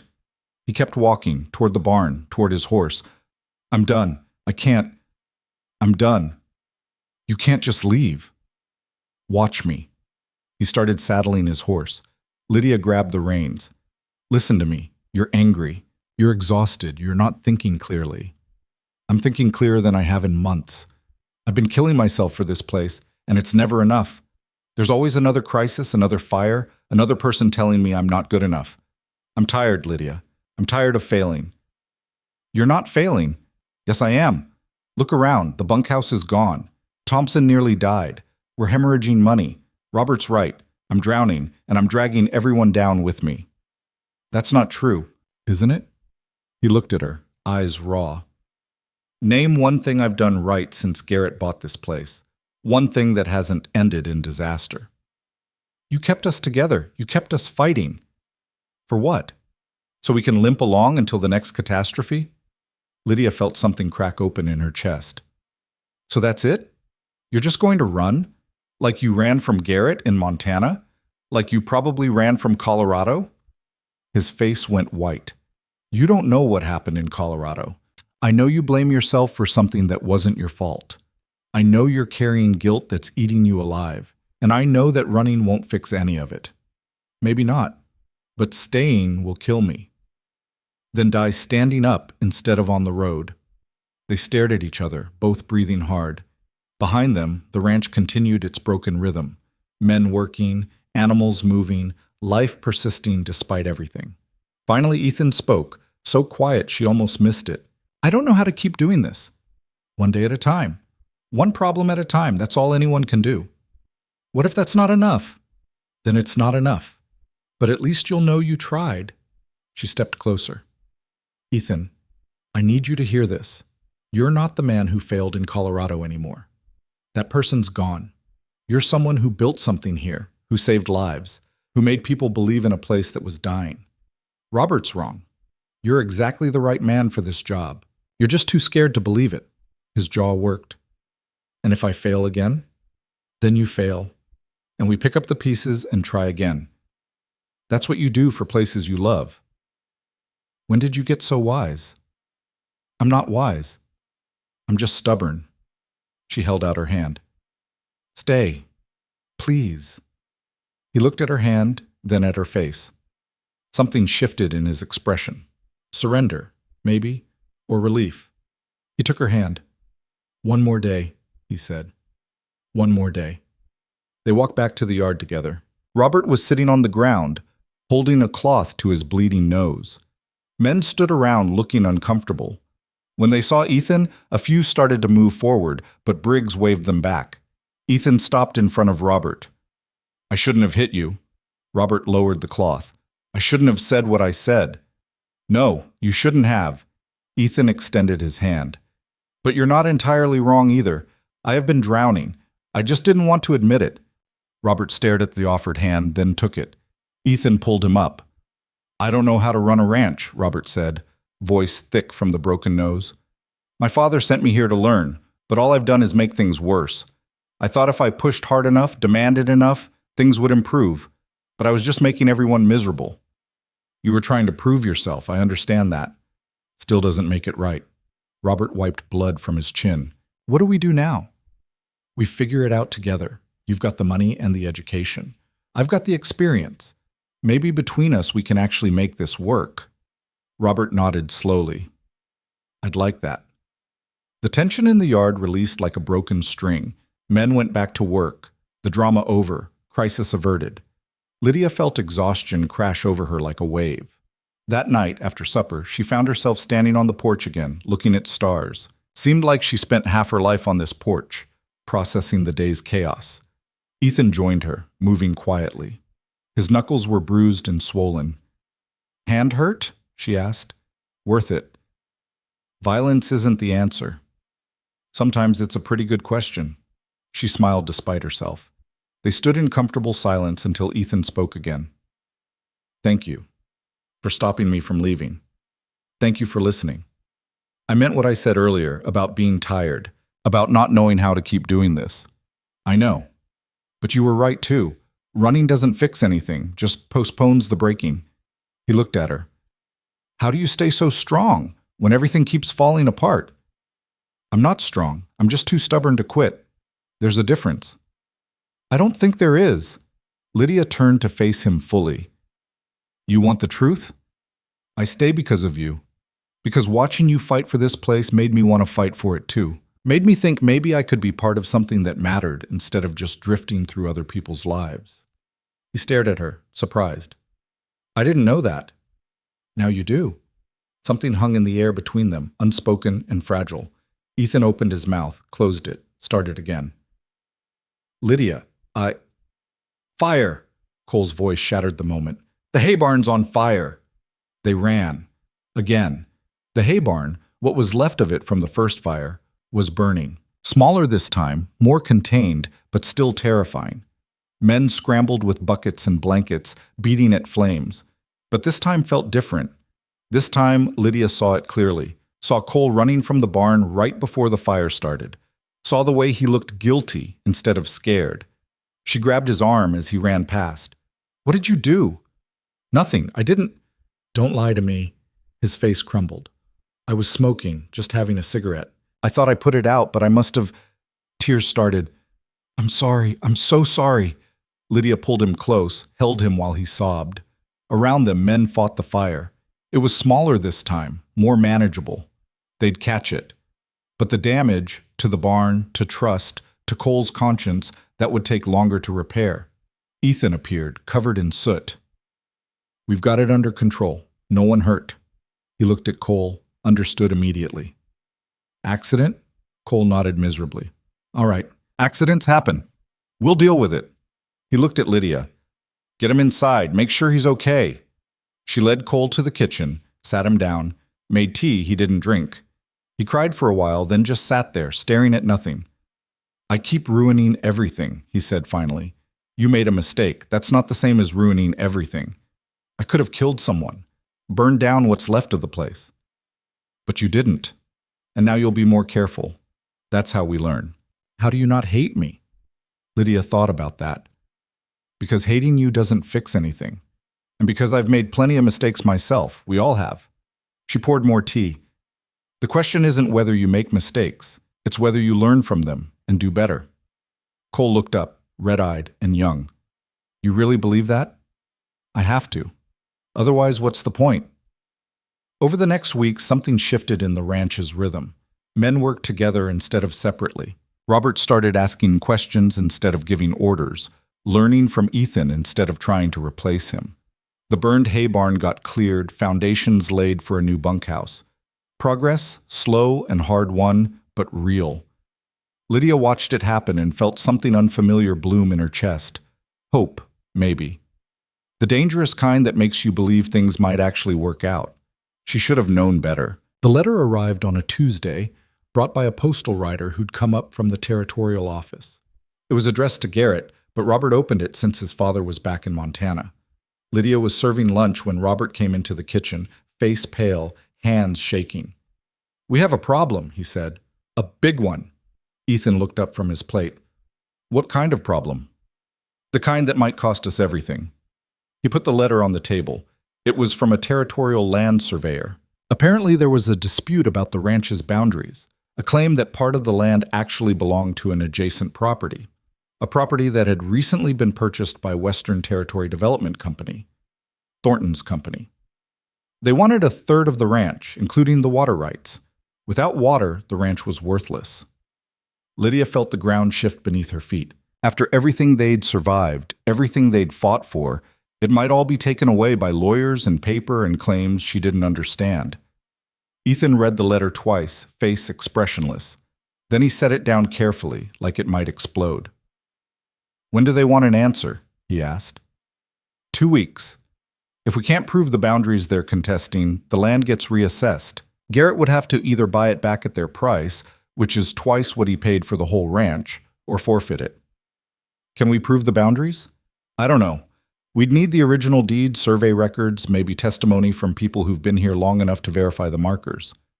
Langford would know. Langford's gone. Took his money and left the territory weeks ago.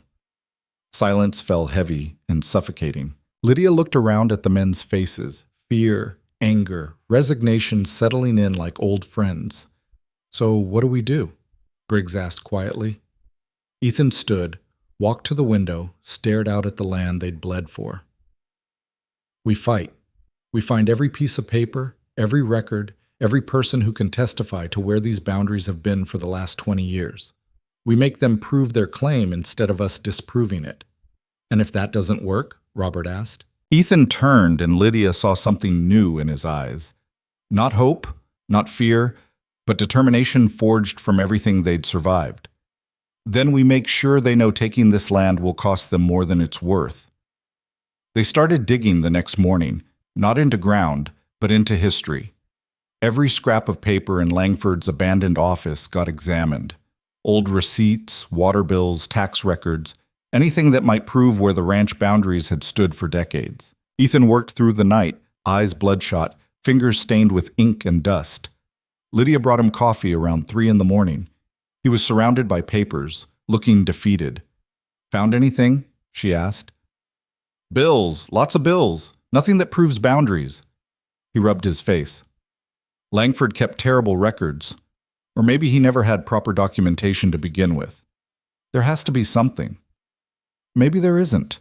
Maybe Thornton's company did their research and knew exactly which property to target. The one with the weakest claim. Lydia set the coffee down, sat across from him. So we find another way. What other way?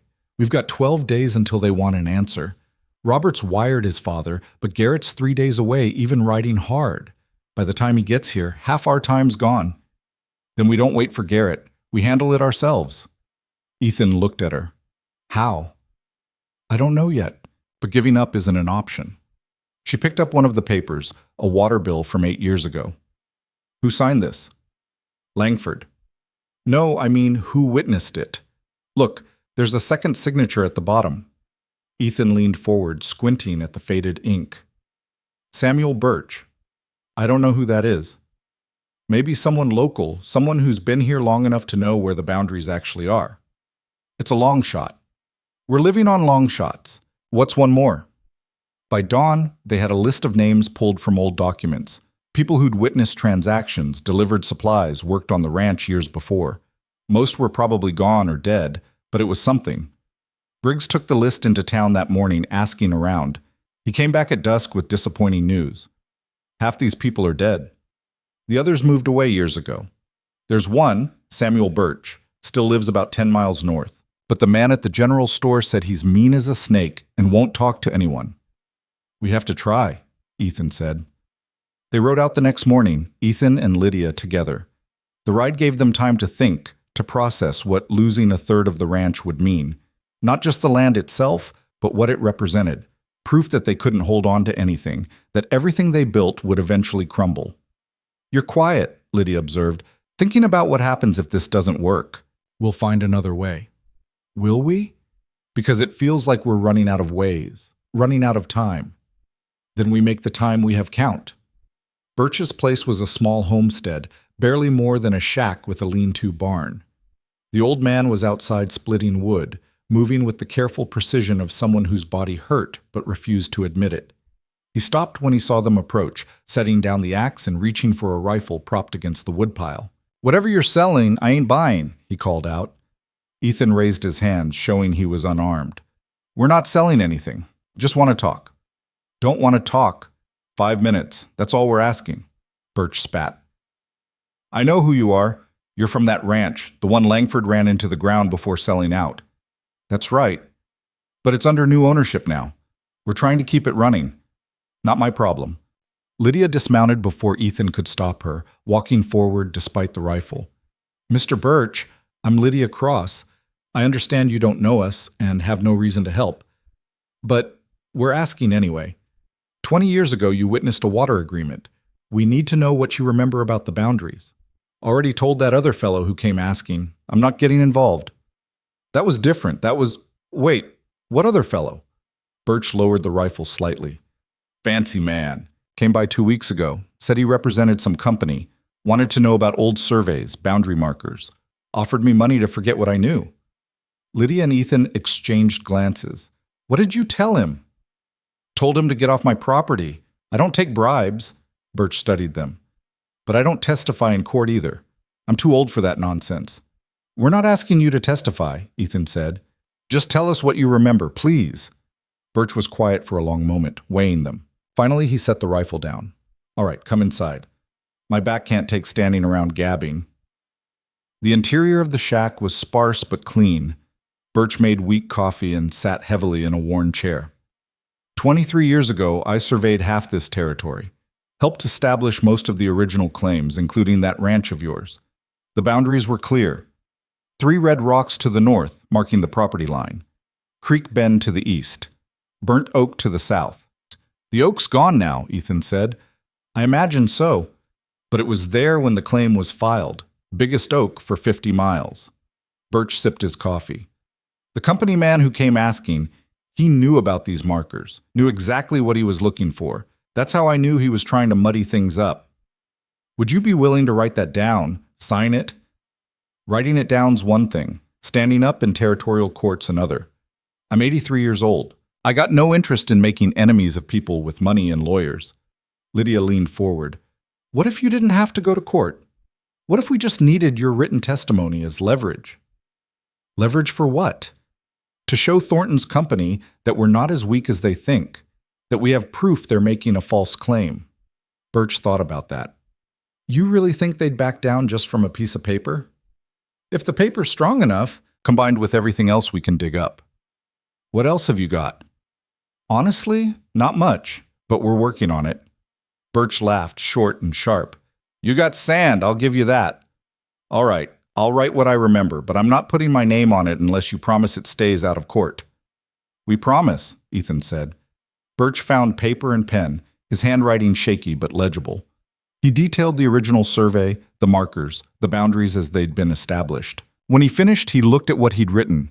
This won't be enough, you know, one old man's memory against a company's documentation. It's more than we had an hour ago, Lydia said.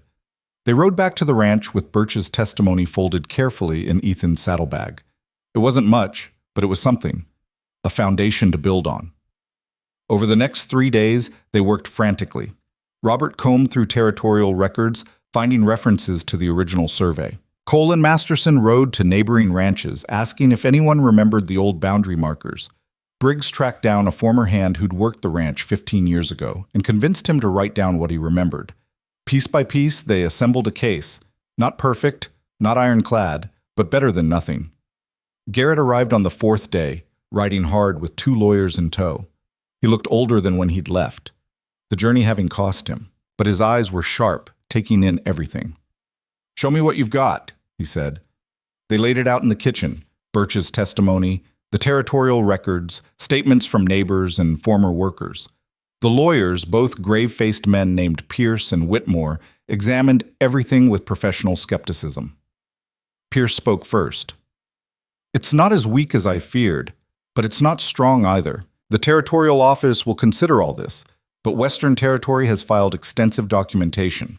They've got surveyors' reports, maps, historical claims.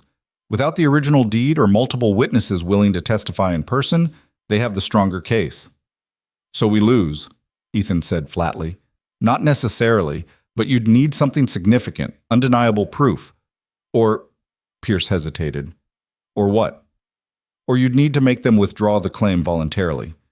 Garrett leaned back. Why would they do that? If pursuing it became more costly than abandoning it, if they realized the fight would damage them more than help them. You're talking about negotiation, Robert said. I'm talking about strategy, legal or otherwise. Pierce closed his folder. But that's beyond my scope as an attorney.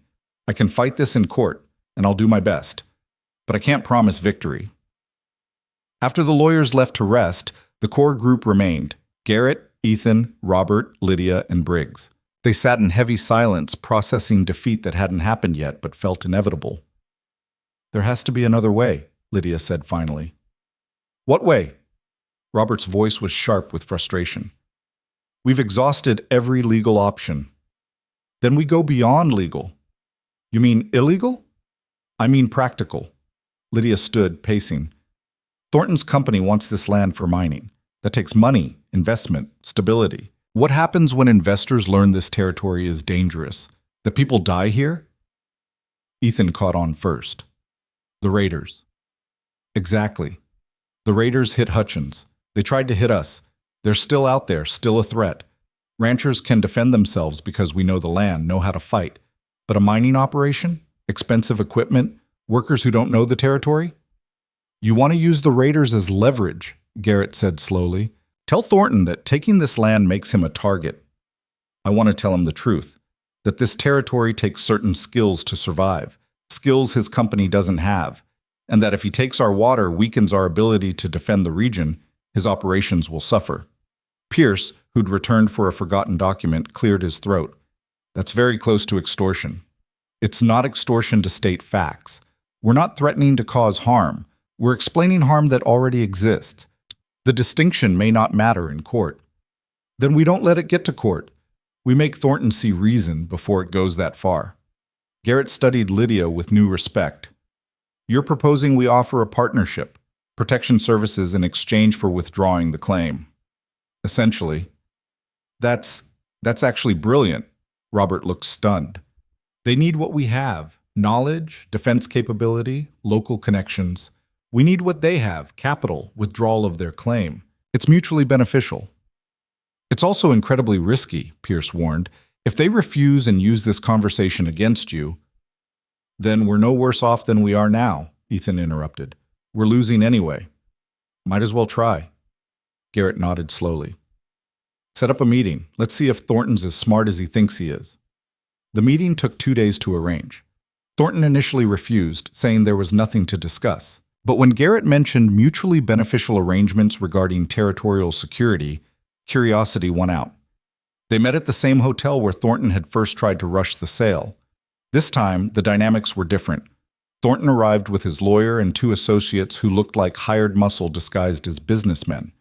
Garrett brought Pierce, Ethan, Lydia, and Robert. The hotel dining room had been cleared for privacy. They sat across a large table, like opposing armies negotiating peace. Thornton smiled, smooth and empty. Mr. Garrett, I appreciate you requesting this meeting, but I'm not sure what we have to discuss. The land claim is proceeding as scheduled. We have quite a bit to discuss, actually. Garrett placed his folder on the table but didn't open it. I've been developing property in Montana for 30 years. Built my operation from nothing, survived droughts, harsh winters, rustlers, and every other challenge this territory throws at people. I know what it takes to succeed out here.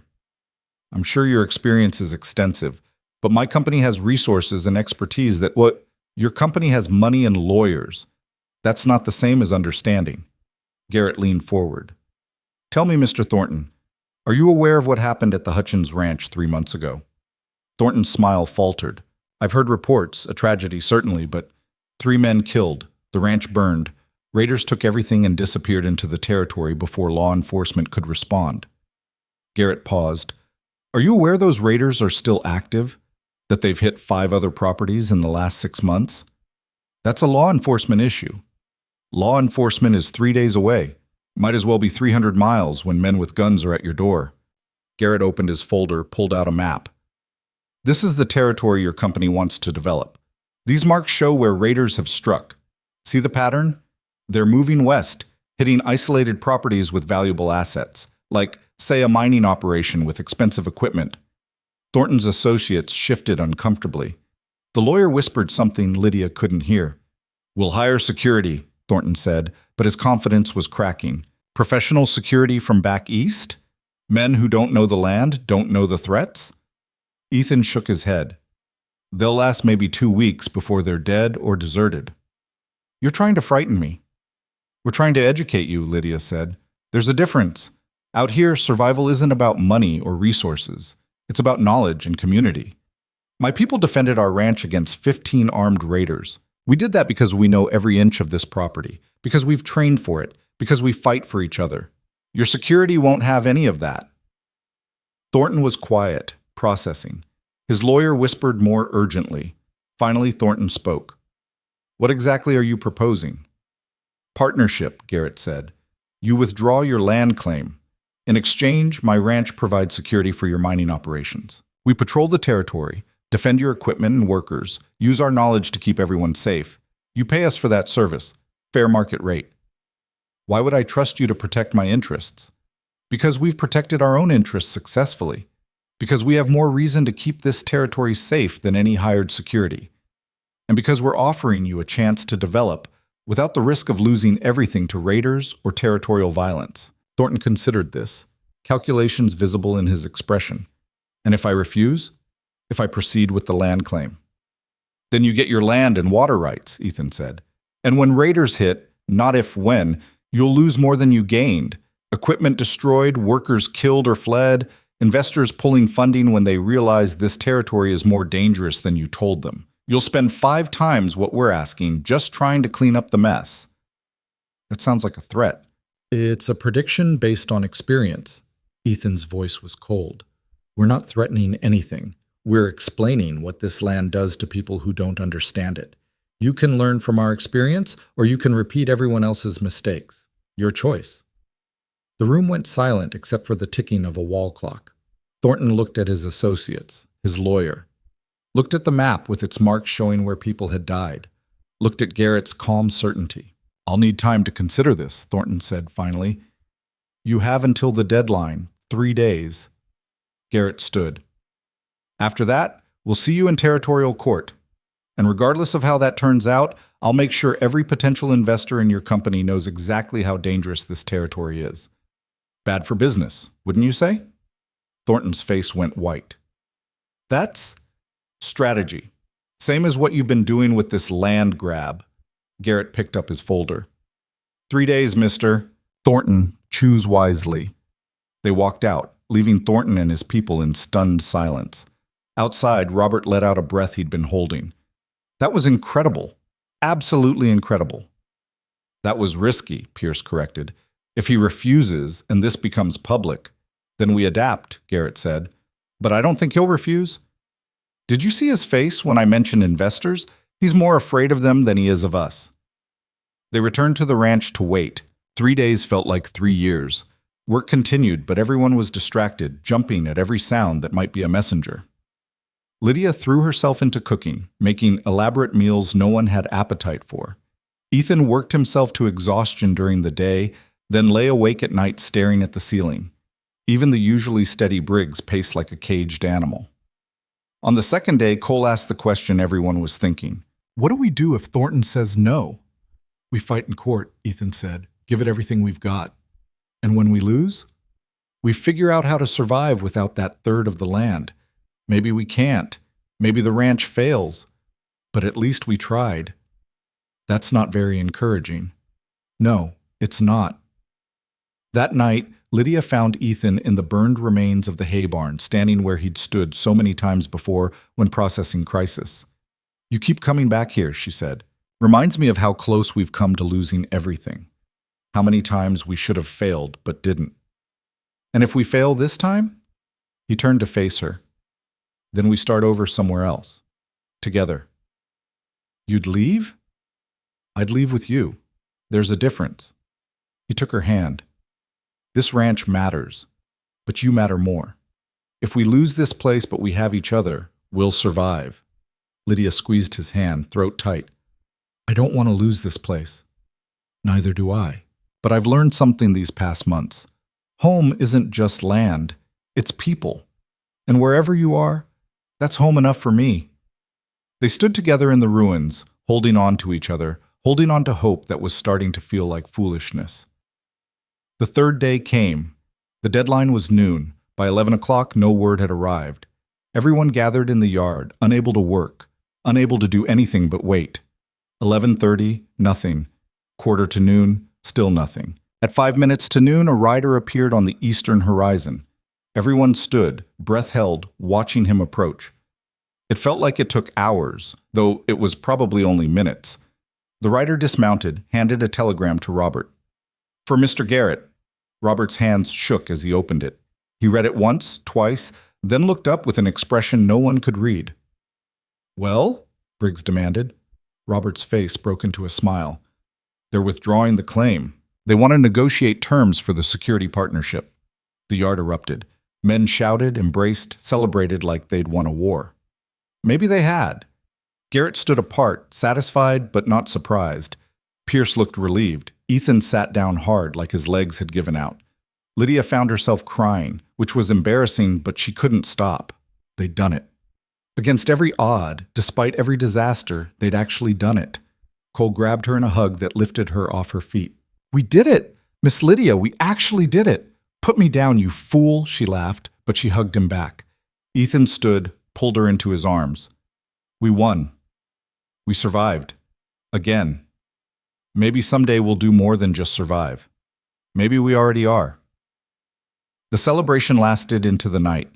Someone produced whiskey. Someone else found a fiddle. Men who'd been carrying tension for weeks finally released it in music and laughter and the pure relief of continued existence. Garrett pulled Ethan aside around midnight. "I'm heading back to Montana tomorrow, but I'm leaving this place in your hands. Officially." Ethan stared. "Sir?" "I'm making you full partner, 20% of the ranch. You've earned it 10 times over." "I don't know what to say." "Say yes." "Yes. Thank you. I'll make this work. I promise." "I know you will. That's why I'm doing it." Garrett turned to where Lydia was organizing food. "Miss Cross, a word?" Lydia approached, wiping her hands. "Mr. Garrett? I'm offering you a position, ranch manager. You'd handle household operations, accounts, personnel. Fair salary, percentage of profits. You've been doing the job already. Time you got paid properly for it." Lydia blinked, stunned. "I'm just a cook." "You're a cook the same way Ethan's just a hand, which is to say, not at all." Garrett smiled. "You kept this place running when it should have fallen apart. You deserve recognition for that." "I don't know what to say." "Say yes." She looked at Ethan, who was grinning, looked at the ranch, the men, the life she'd accidentally built. "Yes, I say yes." They shook hands, sealing agreements that would change everything. That night, standing on the porch, where else, Lydia felt something settle in her chest. Not contentment exactly, but purpose, belonging. Ethan joined her, moving naturally to her side. "Quite a day. Quite a few months. Think it'll get easier? Probably not. But we'll handle it. Together?" "Together." He kissed her then, soft and sweet, and Lydia let herself believe that maybe, just maybe, they'd found something worth holding on to. The partnership with Thornton's company proved more valuable than anyone anticipated. The mining operation provided steady income and purpose beyond simple ranching. More importantly, it brought resources, better equipment, more hands, connections to markets back east. The ranch transformed over the following months. The new bunkhouse got built properly, with real planning and materials. They expanded the barn, added a second corral, brought in breeding stock that improved their herd quality. What had been a struggling operation became profitable, then prosperous. But success brought new challenges. Managing the security partnership meant coordination with Thornton's people, many of whom didn't understand or respect frontier ways. There were conflicts, misunderstandings, moments where violence nearly erupted. One particular incident came 3 months into the partnership. A group of miners, drunk and bored, decided to harass some of the ranch hands. What started as words escalated quickly. By the time Ethan arrived, fists were flying and guns were being drawn. "Enough!" His voice cut through the chaos. Men froze. "Anyone who throws another punch or touches a weapon gets fired. I don't care which company you work for." A big miner stepped forward, face flushed. "You can't fire us. We work for Thornton.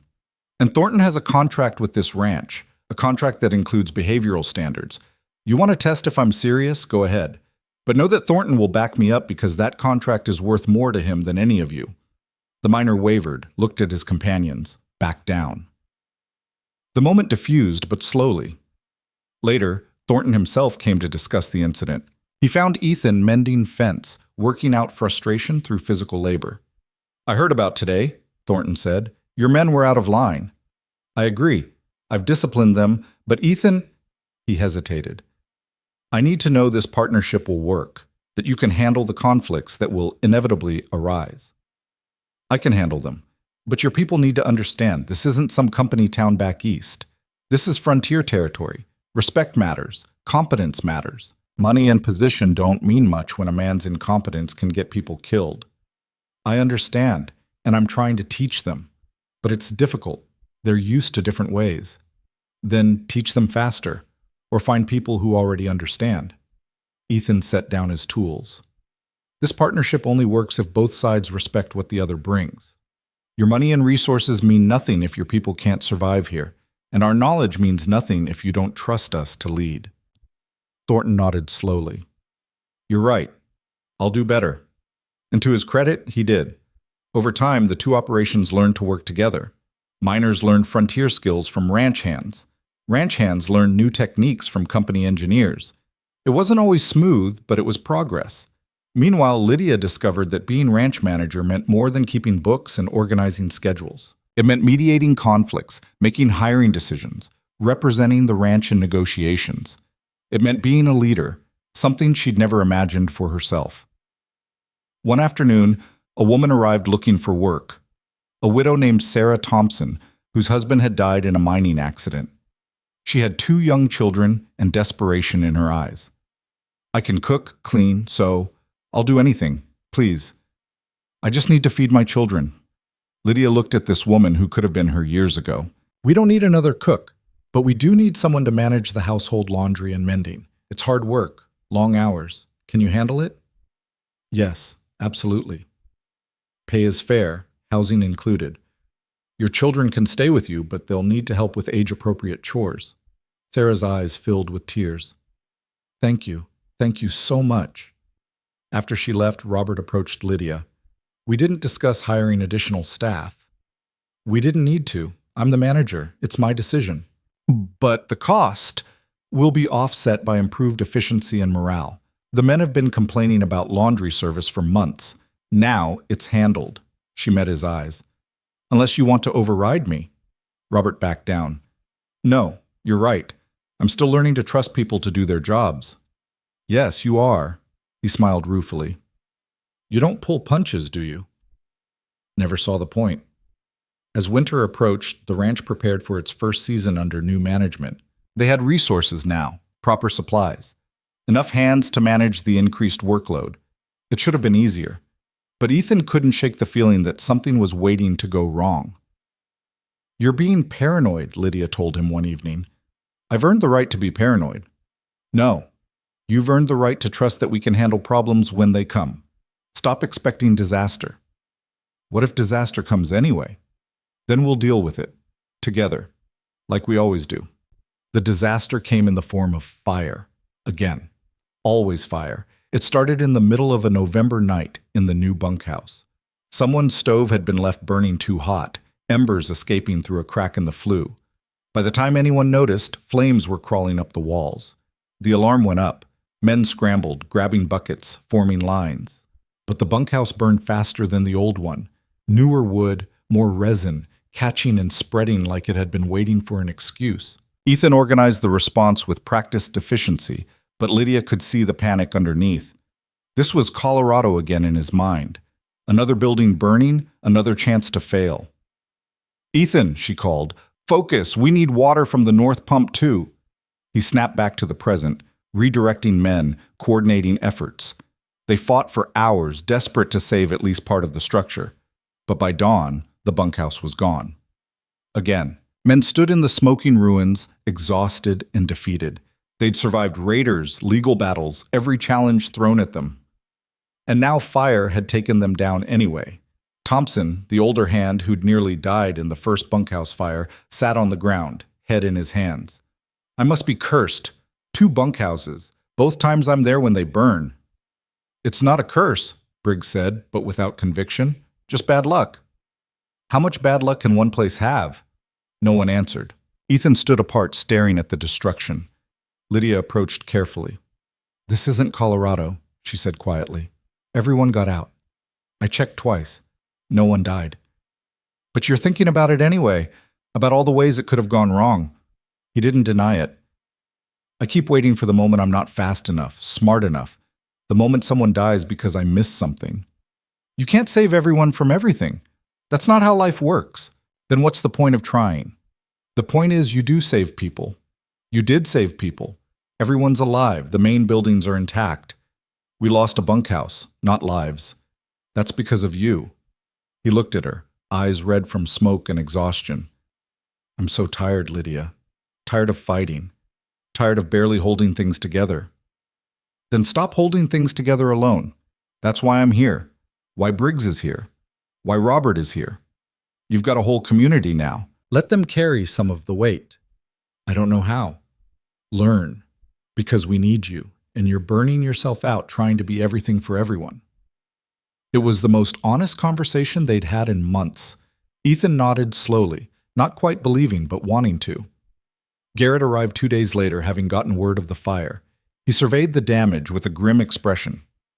How bad? He asked. Could be worse, Robert said. We've got temporary housing in the barn. The men are adapting. And morale? Low. Another setback after everything else.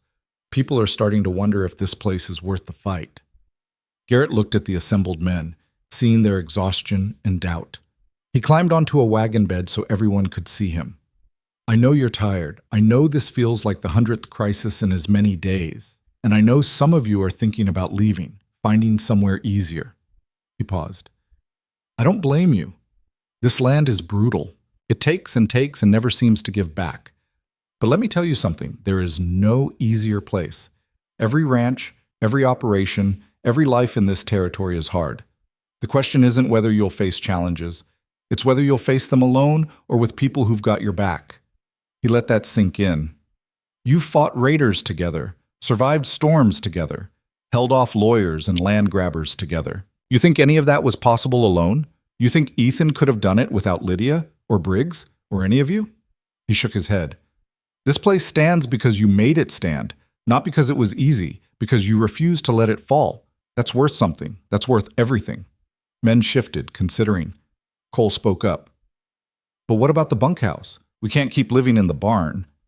No, you can't, which is why I'm authorizing funds for a permanent structure. Stone foundation, proper fire breaks, multiple exits, something that'll last. It'll take time, but we'll build it right. How long? Through winter, probably into spring. It won't be comfortable, but it'll be worth it. Slowly, reluctantly, men nodded. The speech hadn't fixed everything. Speeches never did. But it had given them reason to keep fighting. Sometimes that was enough. Construction on the new bunkhouse started a week later. Men worked in shifts, fighting cold and exhaustion. It was slow, brutal work.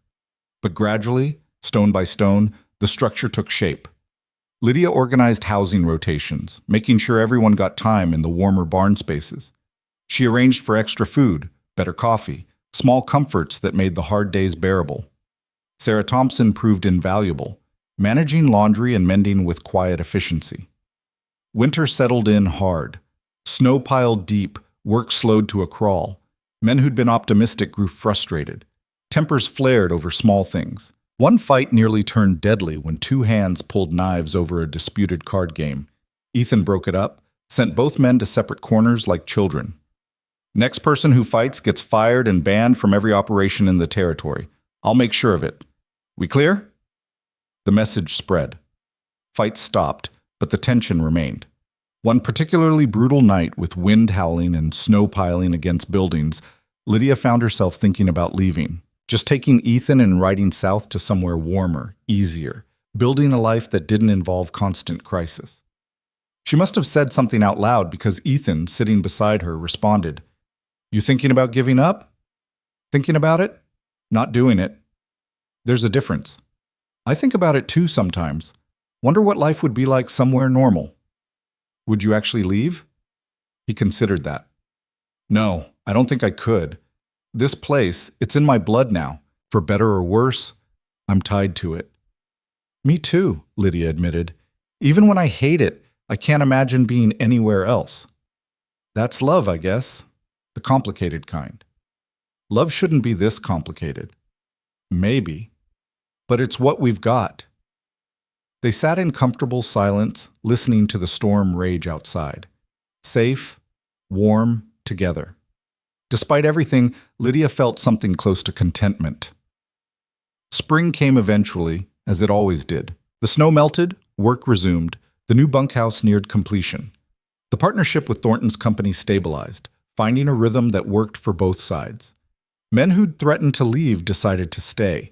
New hands arrived, drawn by word that this ranch was building something lasting. One April morning, Lydia was working in her garden when Ethan approached, moving with deliberate casualness that meant he had something on his mind. "Need help with those seeds?" he asked. "I need you to spit out whatever you came to say." He smiled. "You know me too well." "I do, so out with it." "I've been thinking about us, about—" He pulled a ring from his pocket. Simple silver band, nothing fancy. "About making this official. If you're willing." Lydia stared at the ring, then at him. "You're proposing, in the garden, while I'm covered in dirt. Would you prefer somewhere fancy?" "No, this is—" Her throat tightened. "This is perfect, yes, obviously yes." He slipped the ring on her finger, kissed her despite the dirt, and Lydia felt something click into place. They'd survived so much, fought so hard. Now they could build something beyond mere survival. They married in May, simple ceremony in the yard with everyone gathered. Briggs gave Lydia away, looking uncomfortable in clean clothes. Cole cried again, earning teasing from the other hands. Even Robert, who'd become something like a friend, got emotional. After the ceremony, during the celebration, Garrett pulled them both aside. "I'm proud of you two. What you've built here, it's remarkable." "We haven't built anything yet," Ethan said. "Just survived." Survival is the first step to building, and you've done more than survive.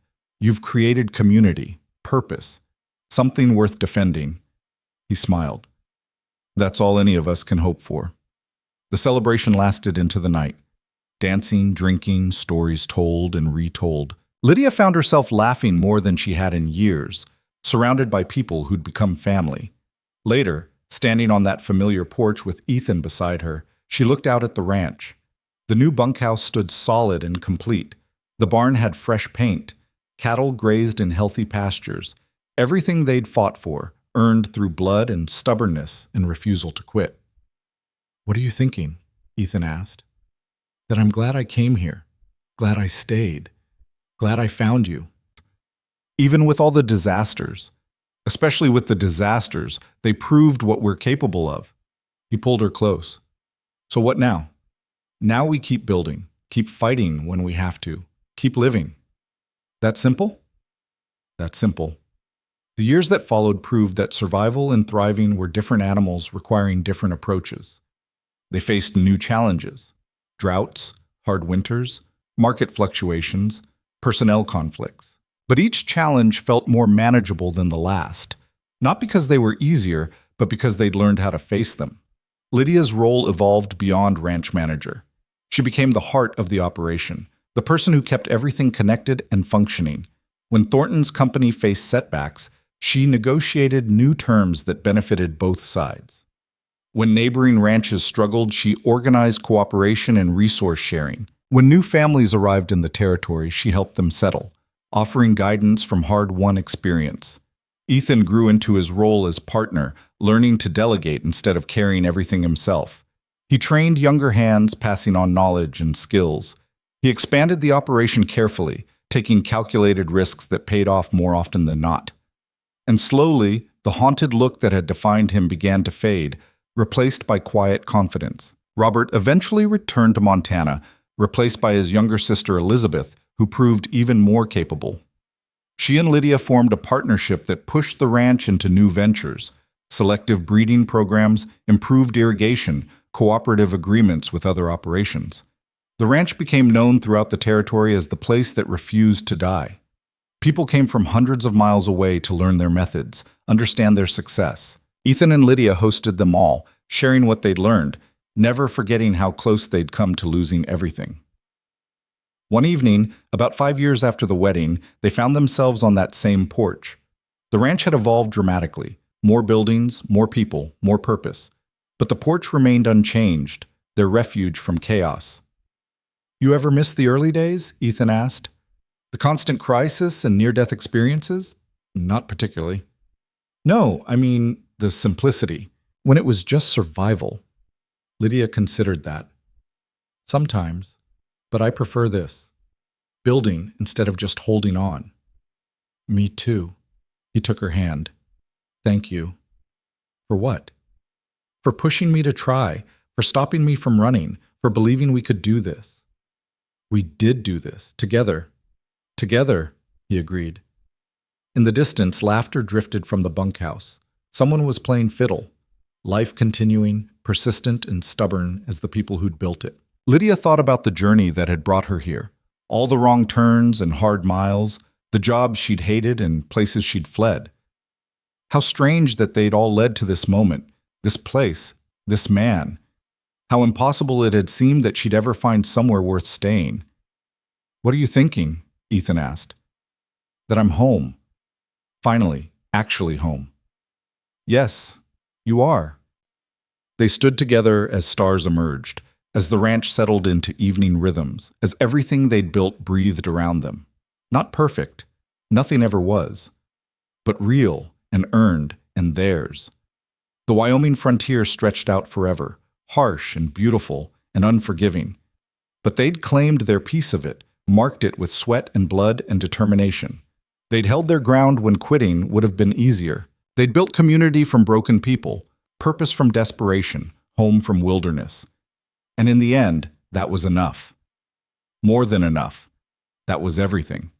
Years continued to pass, bringing new challenges and triumphs. Children were born to various families on the ranch, including eventually to Ethan and Lydia, 2 boys and a girl who grew up knowing that survival meant fighting for what mattered, that home was something you defended, and that the hardest-won things were the ones worth keeping. The ranch evolved into something beyond what any of them had imagined. It became a landmark, a destination, proof that the frontier could be tamed without being destroyed, that progress and preservation could coexist, that people working together could accomplish what individuals never could.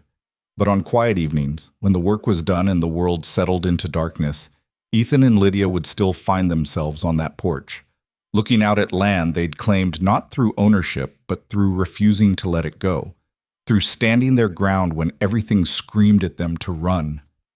Think we'll ever stop expecting disaster? Ethan asked one such evening. Probably not, but that's what makes us good at this. Fair point. He pulled her close. I love you, for all of it, for staying, for fighting, for being too stubborn to quit. I love you too, for the same reasons. They stood together as they had 100 times before, would 100 times again. 2 survivors who'd found each other and built something lasting. Not because it was easy, because they'd refused to accept anything less. The frontier spread around them, vast and wild and theirs. They'd earned every inch of it, and they'd hold it together for as long as breath remained. That was their promise to each other, to the land, to the life they'd built from nothing, and they kept it.